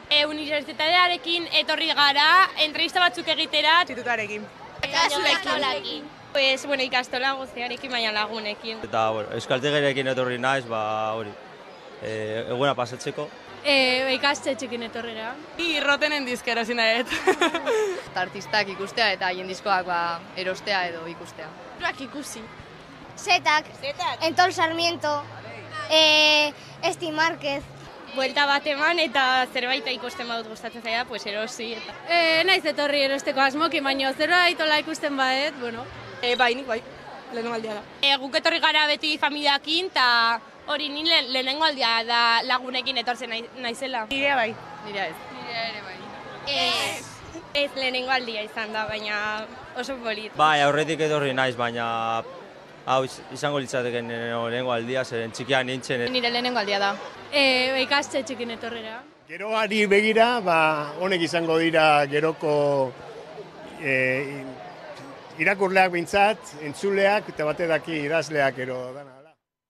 Kulturzaleak gero ere sortzaile bihurtu daitezkelako, ez da? Noski baiet, nik uste dute edozein motatako sortzaileak, ez? Bakarrik hori idazlan edo liburuak sortzeko, baizik eta musika, antzerkia, nik uste dut hori, ez? Zabaltzen da hori esparru ezberdinetako proiektuak egiteko. Mundu honen aurrean erlazioa duena, adibidez ilustratzaile bikainak ere sortzen direla. Esan nahi dut, badauz liburu batzuk, benetan marabilosak dira alde horretatik. eta diskaren edo musikaren inguruan, ez dezagun, askoz gehiago ere. Motan guztietako euskal liburuak Durangoko azokan, diska aurkezpenak baita ere, kontzertuak nola ez, eta hori guztia jarratzeko Hamaika Telebista pistea, esango dizuegu nola ez, etenik gabeko zuzenekoa eskainiko dugu, gaurtik aurrera, Smart TV-ko aplikazioari esker gainera mundu zabalean ikusteko aukera izango duzuela, gogoratu aplikazio hori deskargatu telebistan bertan, eta edonon Hamaika ikusteko aukera izango duzuela, eta bestela webguneko zuzenekoan ere ikusteko aukera dagoela dena, den honen berri ez, gitarauaren berri emango digu, gaurkoan Eki Atorrazagasti lankideak, eguardion Ekine? Kaixo, eguardion. Bueno, hasi gara, dagoeneko Durangoko azokaren programazio berezi honekin, baina zenolakoa antolatu dugu, egun hauetarako? Bueno, esango dizuegu, Hamaika Telebistak 24 orduko eskaintza bate baduela, prestatuta, Durangoko azokari urtero egin diogun jarraipena urtetik urtera hobetzeko ahalegin horretan, 24 orduko jarraipena eskainiko dizuegula, eta ardatz nagusien artean, hautsenea bera izango dugu, nola ez, zuzeneko musika, eta askoz ere eduki gehiago, baina lehiren nahi duzu guztia galdetu, horretarako gaudetan. Musika zuzenean, ez? Kontzertuak zuzenean, eta gero ere errepikapenak egongo direlako, gauetan, eta ez hori bakarrik, sare sozialak ere aipatzekoak direlako, ez? Beste komunikazio puntu bat ere badirelako egunotan, gaur egun, eta bertan ere izango dugulako presentzia. Bai, eta aipatu dizuguna, ardatz garrantzitsuena musika bera izango da, bakizu Hamaika Telebistan musika eskaintza zabala dugula, musika zuzenean saioa Euskal Herrian edo Euskal Komunitate Digitalean bakarra gainera, Euskal Taldeen lehen diska, edo eta Euskal Talde guzti tarte emanan diena urte hauetan, eta laxe segitzen duena, baita bizi musika tarteare, sortzaile eta taldekide musikari ezberdinen mezu, azalpen, aurkezpenekin batera, gaur egun oso ohiko den musika bideoklipe hori tarte emateko, ezta? Edo nola ere, sortzaile ugari izango dira, ez musikariak bakarrik egunotan Durangoko azokan, eta aipatzen genizuen bezalaxe, zuzeneko hori, ahotsenako zuzeneko hori egun osoz eskura izango duzue, horra aipatu nahiko nuke gainera gaur, gaueko 9:30 esate baterako Delirium Tremensek hor dago diska aurkeztuko dela ahotsenean, eta Hamaika Telebistan zuzenean ikusteko aukera izango duzuela, eta Delirium Tremensen aktuazioaren ondorenean, gaurko egunean zehar hautatutako zuzeneko bereziak eskainiko dizkizuegu, beraz, egunotan besteak beste, izango ditugu Delirium Tremens bezalaxe, Willis Drummond talde lapurtarra, edo eta Inde Sosinaga bere azken lanarekin, gomendatzen dizuet sare sozialetan, dituen arakatzeko oso eskaintza bereziak arrelako, baina horrekin batera talde berriak edo hain ezagunak ez direnak, ezta? Akaso belaunaldi berrientzako Merina Gris ezaguna da, beste askorentzako ez, gobitea luzatzen dizuegu beraz gauero, gaueko prime time horretan, azokaren eguneko aktualitate nagusia bilduko dugu gaueko 10:00, baina 10:00 aurrera, gauerdia pasa arte, eguneko aktualizazio nabarmenduenak eskainiko dizkizuegu. Aurreratzen dizuegu gainera, genero oreka hori bermatu nahi izan dugula, beraz, aipatu ditugu Willis bezalako taldeak, Delirium bezalako izen ezagunak, baina emakume sortzaile tarte berezia eskaina diren nahi dugu, beraz, Sua bezalako taldeak izango ditugu ikusgai, gonbitea luzatzen dizuegu, egunero gaueko tarte horretan, etxean ez bada ere, inguruan proposamen hori luzatzea, eta izan taberna, edo eta bestelako toki ezberdinetan, gutxienik ere egun osoz izango duzuelako ahotseneako zuzenekoa, etengabekoa, goizeko 11:00 gaueko 10:00 bitarte, eta gaueko prime time horretan berriz onenaren berreskurapena. Beraz, musika gozatzeko aukera badaukazue, edozein dela dispositiboa, telebista bera, baina bakizu Hamaika edozein plataformatatik ikusteko aukera duzuela, beraz, gonbitea horri heltzeko. Hala ere, aipatzen zenuen moduan leire, ez da izango gauza bakarra ahotseneako zuzenekoa, eta hor, aipatu dugu, ezta? Azokako aktualitatea bilduko dugu egunero gaueko 10:00, eta egunean zehar ere azokari helduko diogu, gurean gaur bereziekin, dagoeneko oskailua oso beteta daukagulako batetik, azokari begira, eta lehenagotik ere euskal kultur industria etenik gabe ari delako lanean, eta bertatik bertara ere gure unitate mobilak eta gurean gaur lantaldeko kideak arituko direlako azokatik bertatik lanean, webuna hornitzen eta baita sare sozialetako zuzenekoak eginez ere. Gonbidapena jasota, ikusentzule guztiei, eta ez hori bakarrik igandean ere zita berezia dagoelako, itzordu berezia hain zuzen ere areto nagusian, Talaian izenekoa, arratsaldeko 4:00 aipatu duzu genero ikuspegia lantzen dugula 11, eta hain zuzen ere emakume digitalen ekarpenaz arituko zarete. Bai, eta aipatu dugun honetan zehar lerroak badira, 11 telebista digitala ere bada, gaur egun, badakizue, plataforma anitzetan ikusgai den telebista delako, bai zuzenan eta baietan nahieran ere, Smart TV edo telebista digital horietan aplikazio bidez bieratarea ikusteko aukera dago globo osoan, Euskal Herritik haratago, muga horiek honezkero gaindituta dauzkagula esan genezake, eta Lurreko telebista digitalaren bidez ere, Arabako edapenarekin, Hego Euskal Herri guztian jarraitzeko aukera badago. Beraz, aintzat hartuta, digitalki garapen hori emana dagoela, eta emakume parte hartze kualitatibo eta kuantitatibo hori ere lerro estrategikoa ere badela 11 telebistaren edabide proiektuaren baitan, bi eduki edo zer lerro horiek gurutzatzea izan da helburua, eta igande honetan emakume digitalok edota euskal eduki edo euskarazko eduki digitalak konsumitzen dituen emakumeen komunitatearen lagin bat da ekarriko duguna. Lagin horretan datuak baditugu batetik, zenorako konsumo ohiturak ditugun emakumeok, eta horrekin batera zeintzuk diren erronkak, ezta? Emakume digitalok edota euskal komunitate digitalean aurrera begira parekidetasun hori eta egoera demokratikoa emakumeontzako ere bermatu ahal izateko, zein den momentu honetan egoera, bai plataforma digitaletan, bestelako sare sozialetan, eta erronkak ere zeintzuk izan behar duten, ezta? Tartean laburra izaten da azokan, arratsaldeko 4:00 egin dugu hitzordua, Talaia gunean, gune nagusian, lehen areto nagusi bezala ezagutzen zena, eta bertan, Mai Motxales, 11 telebistako digitalizazioaren garapen osoaren sustatzailea eta digitalizazioaren arduraduna ariko da, datu batzuk ekarriko dizkigu, eta horrekin batera, hainbat emakume esan dezagun, referentzial, aditu, edo eta emakume digitaltzat hartu ditzakegunak izango dira, ez?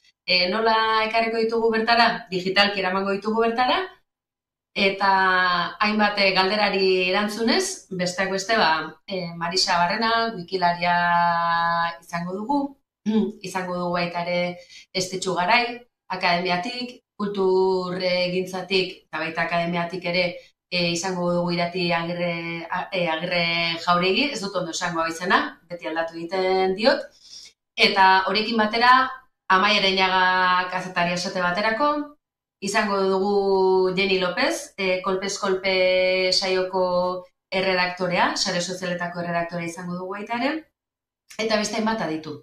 Ana Galarragaren parte hartzea izango dugu, alor zientifikotik, beraz, nahiko osatutako planteamendua da igandean azokara eraman nahi duguna, lagin bat izango da, ekarpen xume bat izango da, baina 11 telebistak edabide gisa eta telebista gisa aurrera begira egin beharreko urratsak, erronkak, eta besteak beste zenolako sustapena beharko duen azertzera goaz.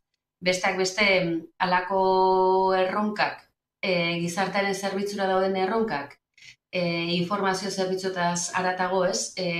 Eduki osasuntsuak, kultura digital osasuntsu bati ekarpena egiteko, azken batean laguntza eta sustapen publikoaren beharra izango duelako, orduan, bide horretan, 11aren ekarpena, azokan ere, erakusteko baliatuko dugu igandeko hitzordua, beraz, gonbidatuta zaudete, arratsaldeko 4:00, dut promozio gehiago egingo, baina dagoeneko desente aurreratu dugu. Bai, azken gauza bakarrik erronkei buruz ere hitz egin duzulako eta gunotan Hamaika Telebistak 24 orduko zuzenekoa eskainitz ez duen erroka ere ez delako makala, eta hori ere aitortu beharrekoa, aipatu dugu Smart TV aplikazioaren bitartez ez gogorarazi dugu bertatik ere ikusi aldela Hamaika Telebista, edonon egonda ez, eta horrek zenolako saltoa suposatu duen Hamaika Telebistarentzat ere.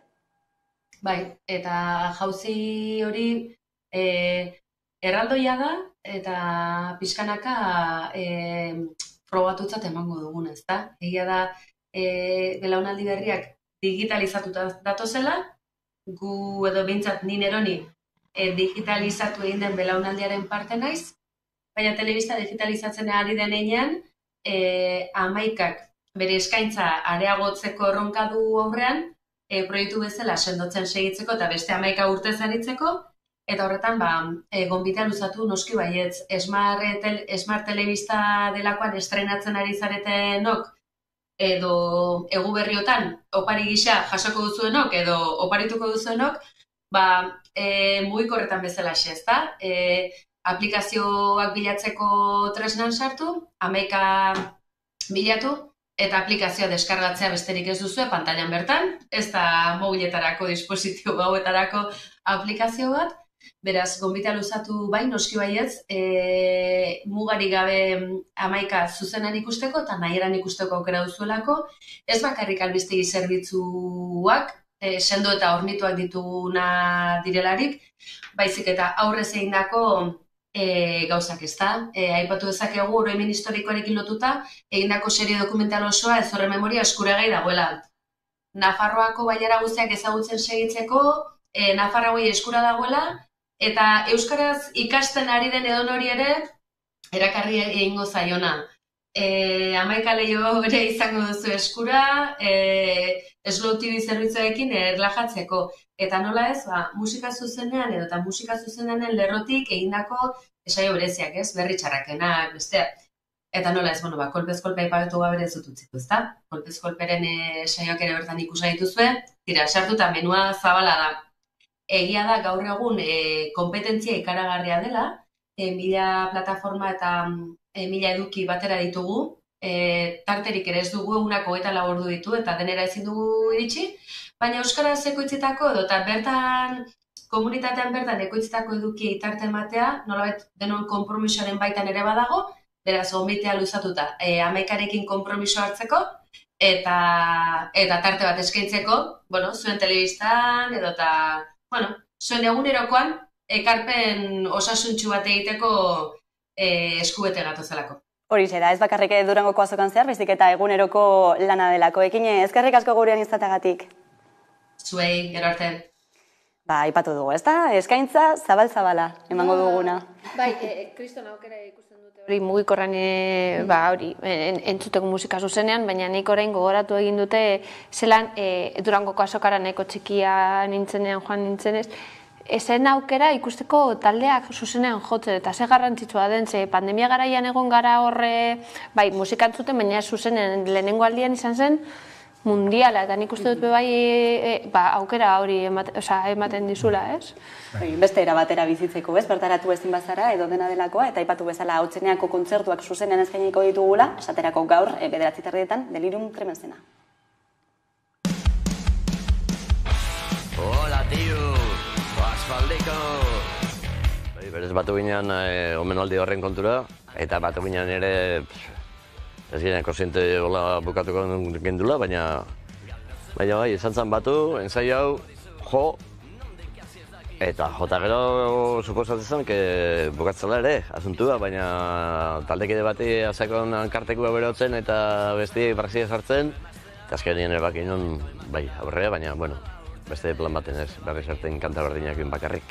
Inigo Nerrua esan da, geure berriz hastia, eta han hasi ginean pixkat izketan, zela jarraitzu.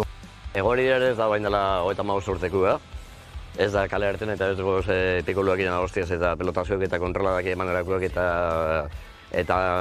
deusteko zubixan agostiaz ez da egori beste bada. Dan aldatzen da. Guk ere, gure hori ere zaberdina, ja beste 30 urte gixo dakau. Beste goza batzu pasatu duzu eta beste goza asko bizi izan duzu. Jau lista bat, pixkat kantasarrakin da berrixak bai. Lehen gelitxo bazan delirion pixkat ondo, jende batek oroimen politxakin baldin badako eta gozia, eta beste batzuk ezagutu ez eta jode, guazen ikusta delirion, pues vamos a darle delirion, ez? Benetan diozut, zuzek esan dezu, dena itxura da, kanpotik badirudi, barrutik ez ala. Hortxe, Delirium Tremens, hor dago diska berriekin, Delirium Tremens talde mitikoaren itzulera, eta komentatzen ari ginen, ez? Zenbat eta zenbat taldeari diren itzultzen orain. Bai, ez dakitxe motatako fenomenoa dagoen horren atzetik, zebein ematen du, ja benetako lehenengo ibilbidea bukatuta, ematen du ez dagoela arrazoi argirik bat bueltatzeko, baina argi dago zerbait dagoela bueltatzeko edo, dakit, magia ere hor egon daiteke. Nostalgia puntu bat agian, ez? Eta kriston betekada daudela, ez? Dinot olakoetan ertzainak eta hola bueltatzen direnean, jende guztia joaten gara, igual nostalgia puntu bat sentitzen dugulako, eta betiko ahotsak entzutea, bastakit polit delako. Ez da izango gaur egun horrelako munduan ere basamortu kulturala dagoenik, ez da? Ez da horregaitik izango? Dakit nik, ez dut menperatzen nik ziurtatzeko zer gertatzen den, baina ematen du, kanpotik ikusita, egon daitekela horrelako zerbait, galdera bat da, Eta gainera hori, bertsioak daudelako, nik askotan aipatzen dut guazen, inoiz ez dut ikusi, parkatu, baina egia da, gaurko gazteriak ezagutzen dituzte, lehenengo, gure kantak edo gure garaiko kantak, guazenen bertsioetan dauzela, eta jo, bebai polita daiek eukitzeko aukera bebai, benetazko kanta entzutea, ez? Batzutan esaten, ez da horrela, no, ez da horrela. Baina apur bat garaiz kanpo geratzen direla, badibidez taldeen izenak, ez da? Bere momentuan bazeukan bere arrazoi bat, badibidez Delirium Tremens talde bati jartzea gogorra dela, ez da? Baina garai hartan zera sortu zirenean, agian, arrazoi argi bat bazeukan, ez da? Ez dakit gaur egun horren arrazoia gure gaurko munduarekin bat datorrela, ala ez dakit zalantzak ditut horren atzetik. Eta kanten letrak, bebai, batzutan azaldu beharko ditugu, batez ere, umeekin zauzenean, edo lan, batzutan abesten dituzte gauza batzuk, eta ez dakite zer dagoen atzean, ez? Eta bebai, garrantzitsua da, memoria historiko hori lantzeko beste tresna bat izan aldiren.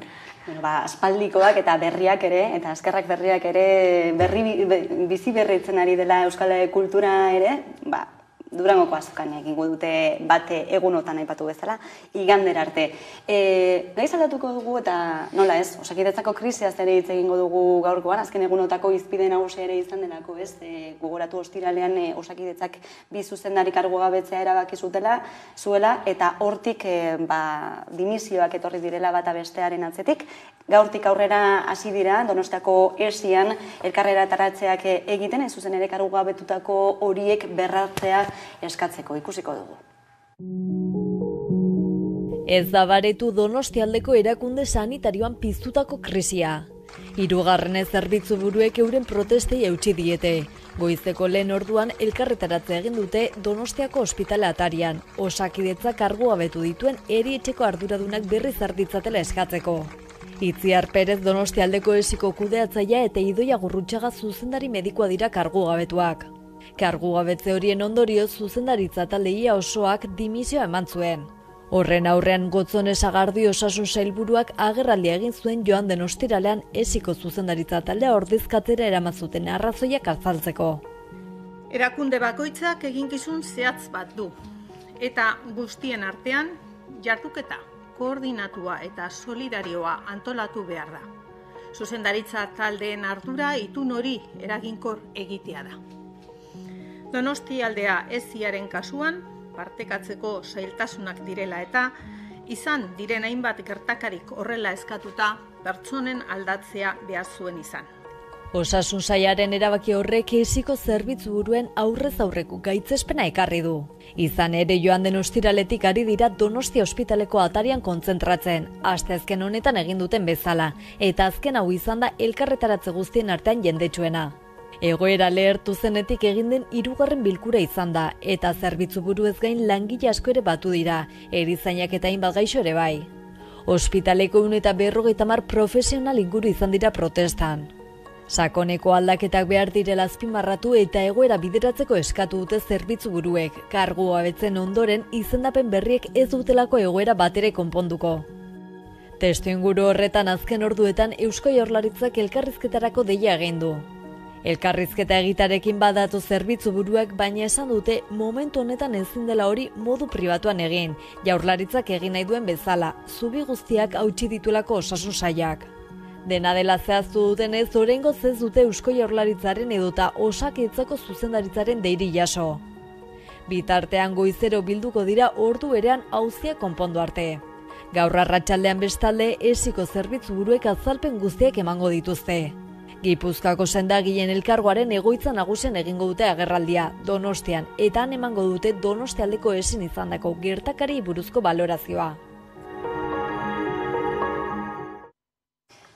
Entzun berri ditugu, Gotzon Ezagardu osasun sailburuak aurreko egunean esan zituenak, gaurkoan ere Bingen Zupiria Eusko Jaurlaritzaren bozeramaileak errepikatu dituenak, ez gertakari kate baten ondoriozko kargugabetzeak izan direla, ez dute zehazten zenolako gertakariak izan ziren horiek, berrantolaketa hitz egiten dute ere, zuen ustez zer dago guzti honen atzean? Nik uste dut, lehenengo eta behin kezkagarria dela, gero, hau aldez aurretik pentsatutako aldaketak dira, hori argi gelditzen ari da, hainbat esparruetan, osasungintzan hainbat kontu mugitzen ari dira, eta badirudi hau osasun krisiaren baino lehen pentsatuta dauz, nik uste dute eredua aldatu nahi dute eta aitzakitzat hartzen osasun krisia aldatzen ari dira. Nik uste dut hori bira bat egongo dela privatizazioaren alde, Samur hemen Bilbon itxi zuten eta ambulantzia zerbitzio municipala, eta orain ikusten ari da zenolako ondorio txarrak ekarri duen, guztiok espero genituenak, bai adituek, bai nik uste dut gizarteok, eta suhiltzailek atera ziren salatzen nola itxaropena luzatu egiten dela, batzutan 40 minututakoak, eta gainera egiten ari dira sanitarioen papera, hemen Deustuko pakena bebai itxi zan, esan zuten, aztertuko zuten eta gero berriro zabaltzeko aukera egongo zala, ez da egia, izten dana ez da berriro berreskuratzen. Ikusten ari gara bihotzeko kirurgian gertatzen ari dena, haiek ere lortu dute behintzat eten bat egotea, haiek egiten ariaren moduan, elkartaratzen ostiralero, eta hor dauz medikoak, dauz gaixoak, danak aldaketa hauen kontra egiteko. Nik uste dute aldaketa batzuk egiten ari direla, ez dago azalpen gardenik, hori bebai esatekoa da, eta gero nire kezka edo nire zalantza da nork agintzen du. Azkenean instituzioek hartzen ari dira erabaki batzuk, haienak ez direnak, gero ez dauz atzean azalpen, ez dakit osasun azalpenak edo, mugituko dugu hori bihotzeko kirurgia gurutzetara, baina orain dela gutxi moldaketak egon ziren hor mantentzeko. Orduan, jendea lan egiten dutenak, baita gaixoek, esaten dute hori ez datorkiela bat ere ondo. Orduan, zergatik ematen dira pauso hauek, eta betikoa, azkenean pairatuko ditugunok izango gara gugeu.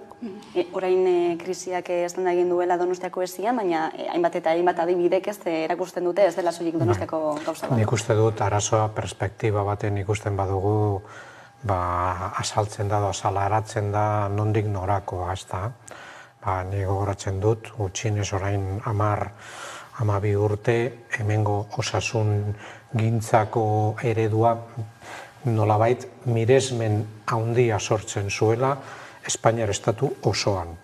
Katalunia aldetik adibidez, edo soilik ikusi behar zen, zemotatako erantzuna zuen ondoko elkarte erkidegoetan bizi ziren pertsonak nola ez zuten galdu nahi adibidez hemengo erresidentzia izateko gure osasun zerbitzu publikoaren kideak, ezta? Gertatu zen aspaldiko partez, gutxi gora bera Jon Darpon izendatu zutenetik, nire gogoratzen naiz izendatu zutenean, hainbat tokitan agertu zen balema, ez da, zelan jarri zuten azeriak, oloak zaintzen, ez da, nolabait privatizazioaren, azalaratu egin zen privatizazioaren prozesua, eta nabarmentzen ari da kontu honetan.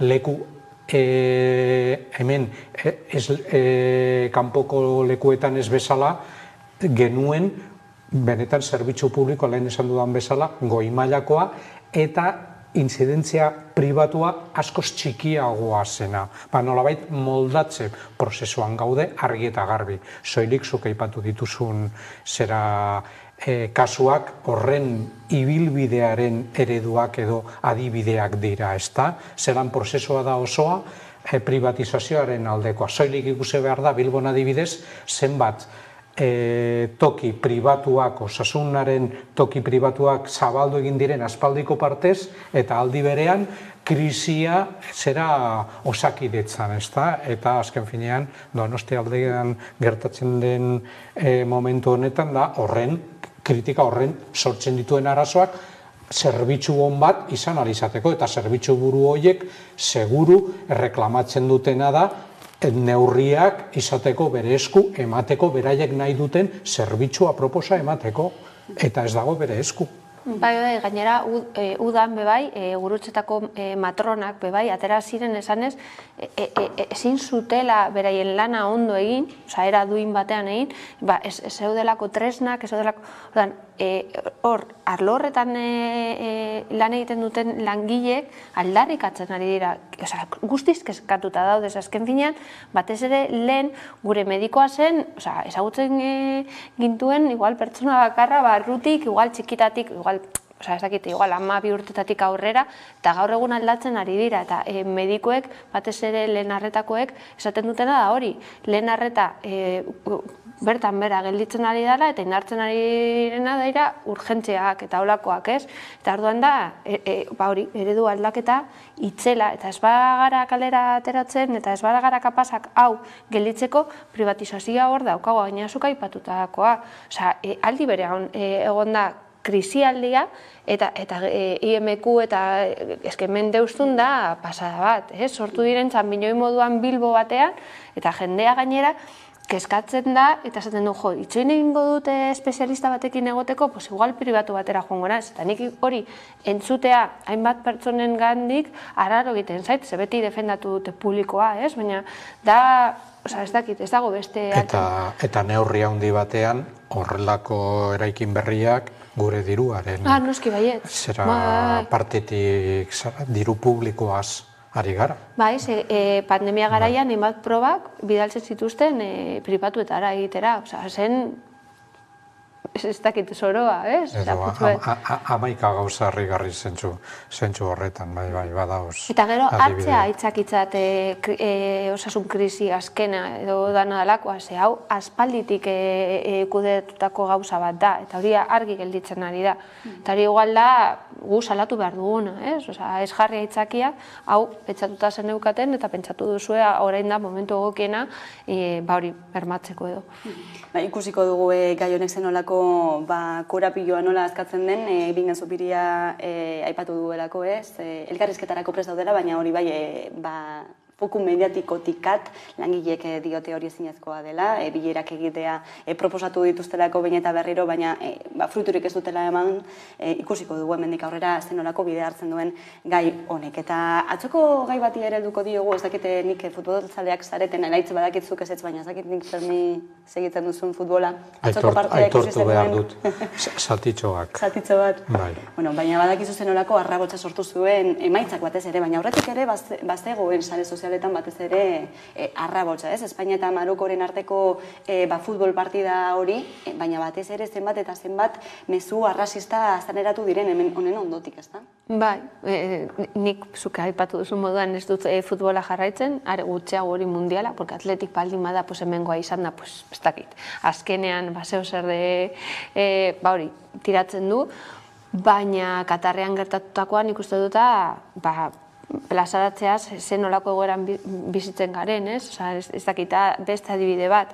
Gero hor ikusten da, ez dakit, lehen aipatu genuen ez dakit zein momentuan hori, Marrokoko arresian gertatu zana dela eta ez dakize hor txalotzen jendea Marrokoko poliziek egin zuten adana delakoa, eta orain nahien kontra juten gara, orduan zer esan nahi du Saharen atletikoa zela, hau ez dakiten arazo politiko bat edo da arrazakeri puntu bat ez dakit, nik uste dut da lantzekoa, dena den horretaz hitz egiten dugu eta ez da hitz egiten hainbeste Katarrean zenolako apostu egiten duen eskubide, jendearen eskubideak ukatzeko.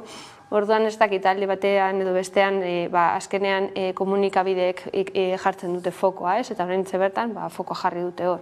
Egia esan da, zuk esan dakoa, sare sozialetan ikuste dut beroketa egon zala aldez aurretik, orduan gertatu zen batzuk espero zuten edo nahi zuten, ez dakit.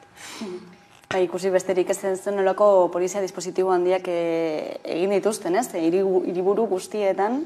Benetan ere, jarrera horretan ere, gure zurien supremazismoa igertzen dela, horregaitik Espainiaren edo Espainiar zaleen ikuspuntua atzoko emaitza nolabait humiliaziotzat hartzen dutela. Zer nola galduko du Espainia Marokoaren kontra, azken finean, kolonia esan dako baten kontra izan dela atzoko galera. Orokorrean esan da, futbola gaur egun, edo aspaldidanik, kirola izatetik hori galdu da, ez dakitzen bat urtetik ona galdutako kontua dela, negozio bat da, baina baditu alde soziologiko eta politiko asko eta asko.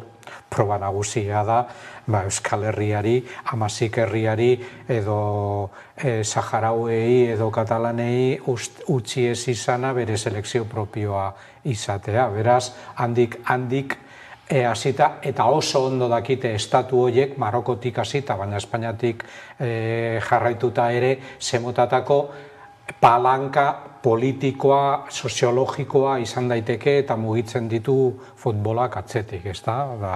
Mendebaldeko herrialdeetan masa asko mugitzen den horietako bat da. Eta zentzu horretan, nik uste dut aztertu behar dela atzokoa ere, ez da? Nik emango dut tontakeri bat, baina da Eurovision antzeko zerbait, azkenean da azpijoko politiko bat dagoela horrean nork irabaziko duen eta nork ez, eta zenolako sentimenduak sortarazi alduen bat edo bestea irabaztea. Ez, gauza soziologikoa dela, solik aipatu behar da, zemotatako jarrera duten batzuek edo besteek, adibidez Espainiako selekzio arduradunaren aurrean, ez da, adibide moduan.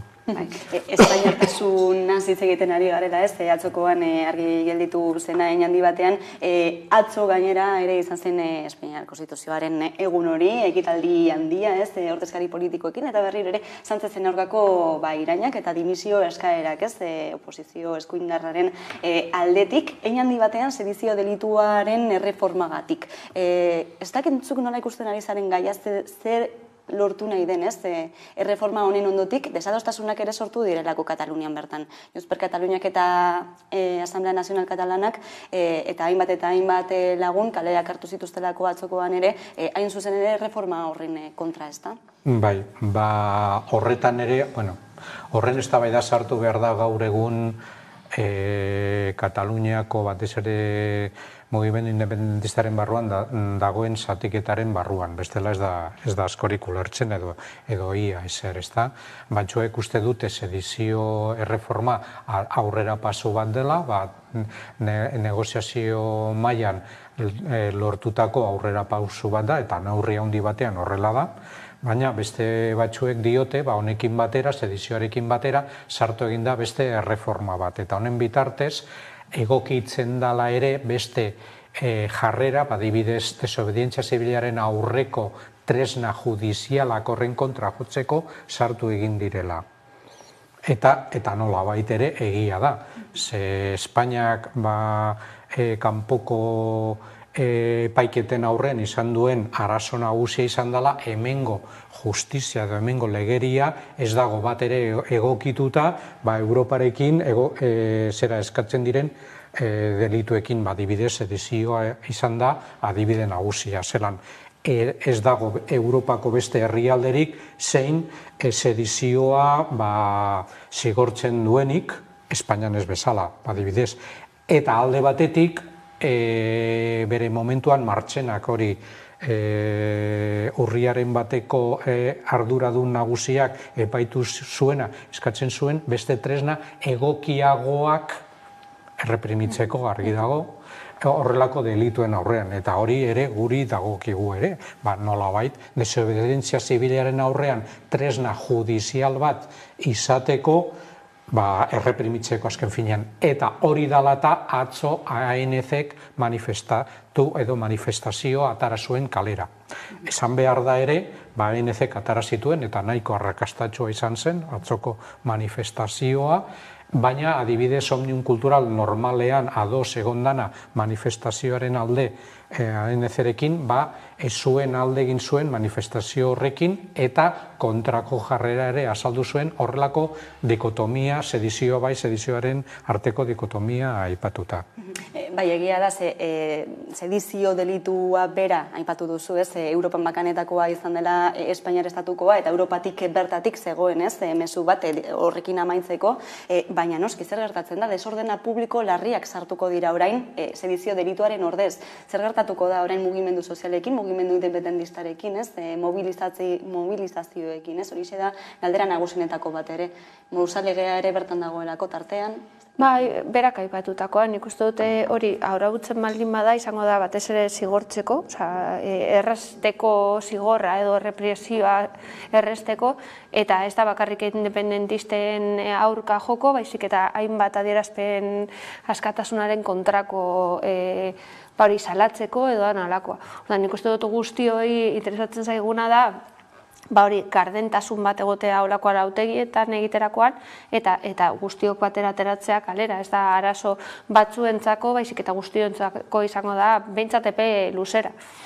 Dena dezarat handia dago, gai honen inguruan, beste askorekin ere, ez dakit herritarren gana heldu den mugina.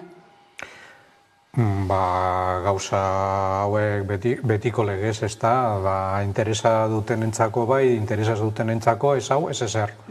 Baina, bueno, nik bai azpimarratu nahi nuke orain arteko diferentzia, badibidez, 2017ko urriaren batean ikusi zena, desobedientzia zibila, zu baldin bazeuden hor boskatzeko tokian, erresistentzia argia azaltzen ez zenuen bitartean, hori esen delitua izan da.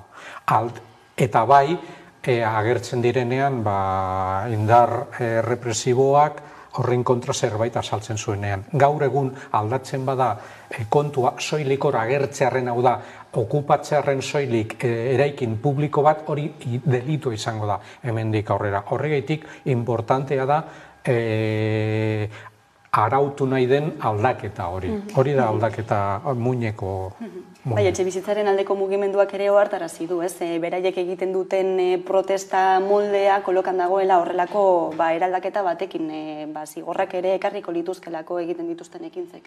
Gainera, gaur egun kaleratzeak iaia egunero dauzen leku ezberdinetan, eta nik uste dute izango direla lehenengo adibidea edo froga egingo dutela haiekin batera, ez? Desjabetzaren mugimenduan oso argia da, adibidez zer egiten da, eraikin baten egoten da, ekiditeko pertsona bat kaleratzea, ez da, gaur egun edo sortu nahi den erreforma honen bidez hori ja berez delitua izango da. Baina ikusten da, helburu bat dagoela, ez? Mugimendu guzti horiek edo protesta, hobeto esan da, orokorrean mugatzeko. Eta azken finean teorian gaude Espainiako gobernu progresistaren momentuan. Eta Mozallegea oraindik ere erreforma itxaroten ari gara, Baina atzoko eguna oso deigarria da, gogoratzen badugu 1978an konstituzioa aprobatu zenean, ze indarrak egon ziren alde eta ze indarrak egon ziren kontra.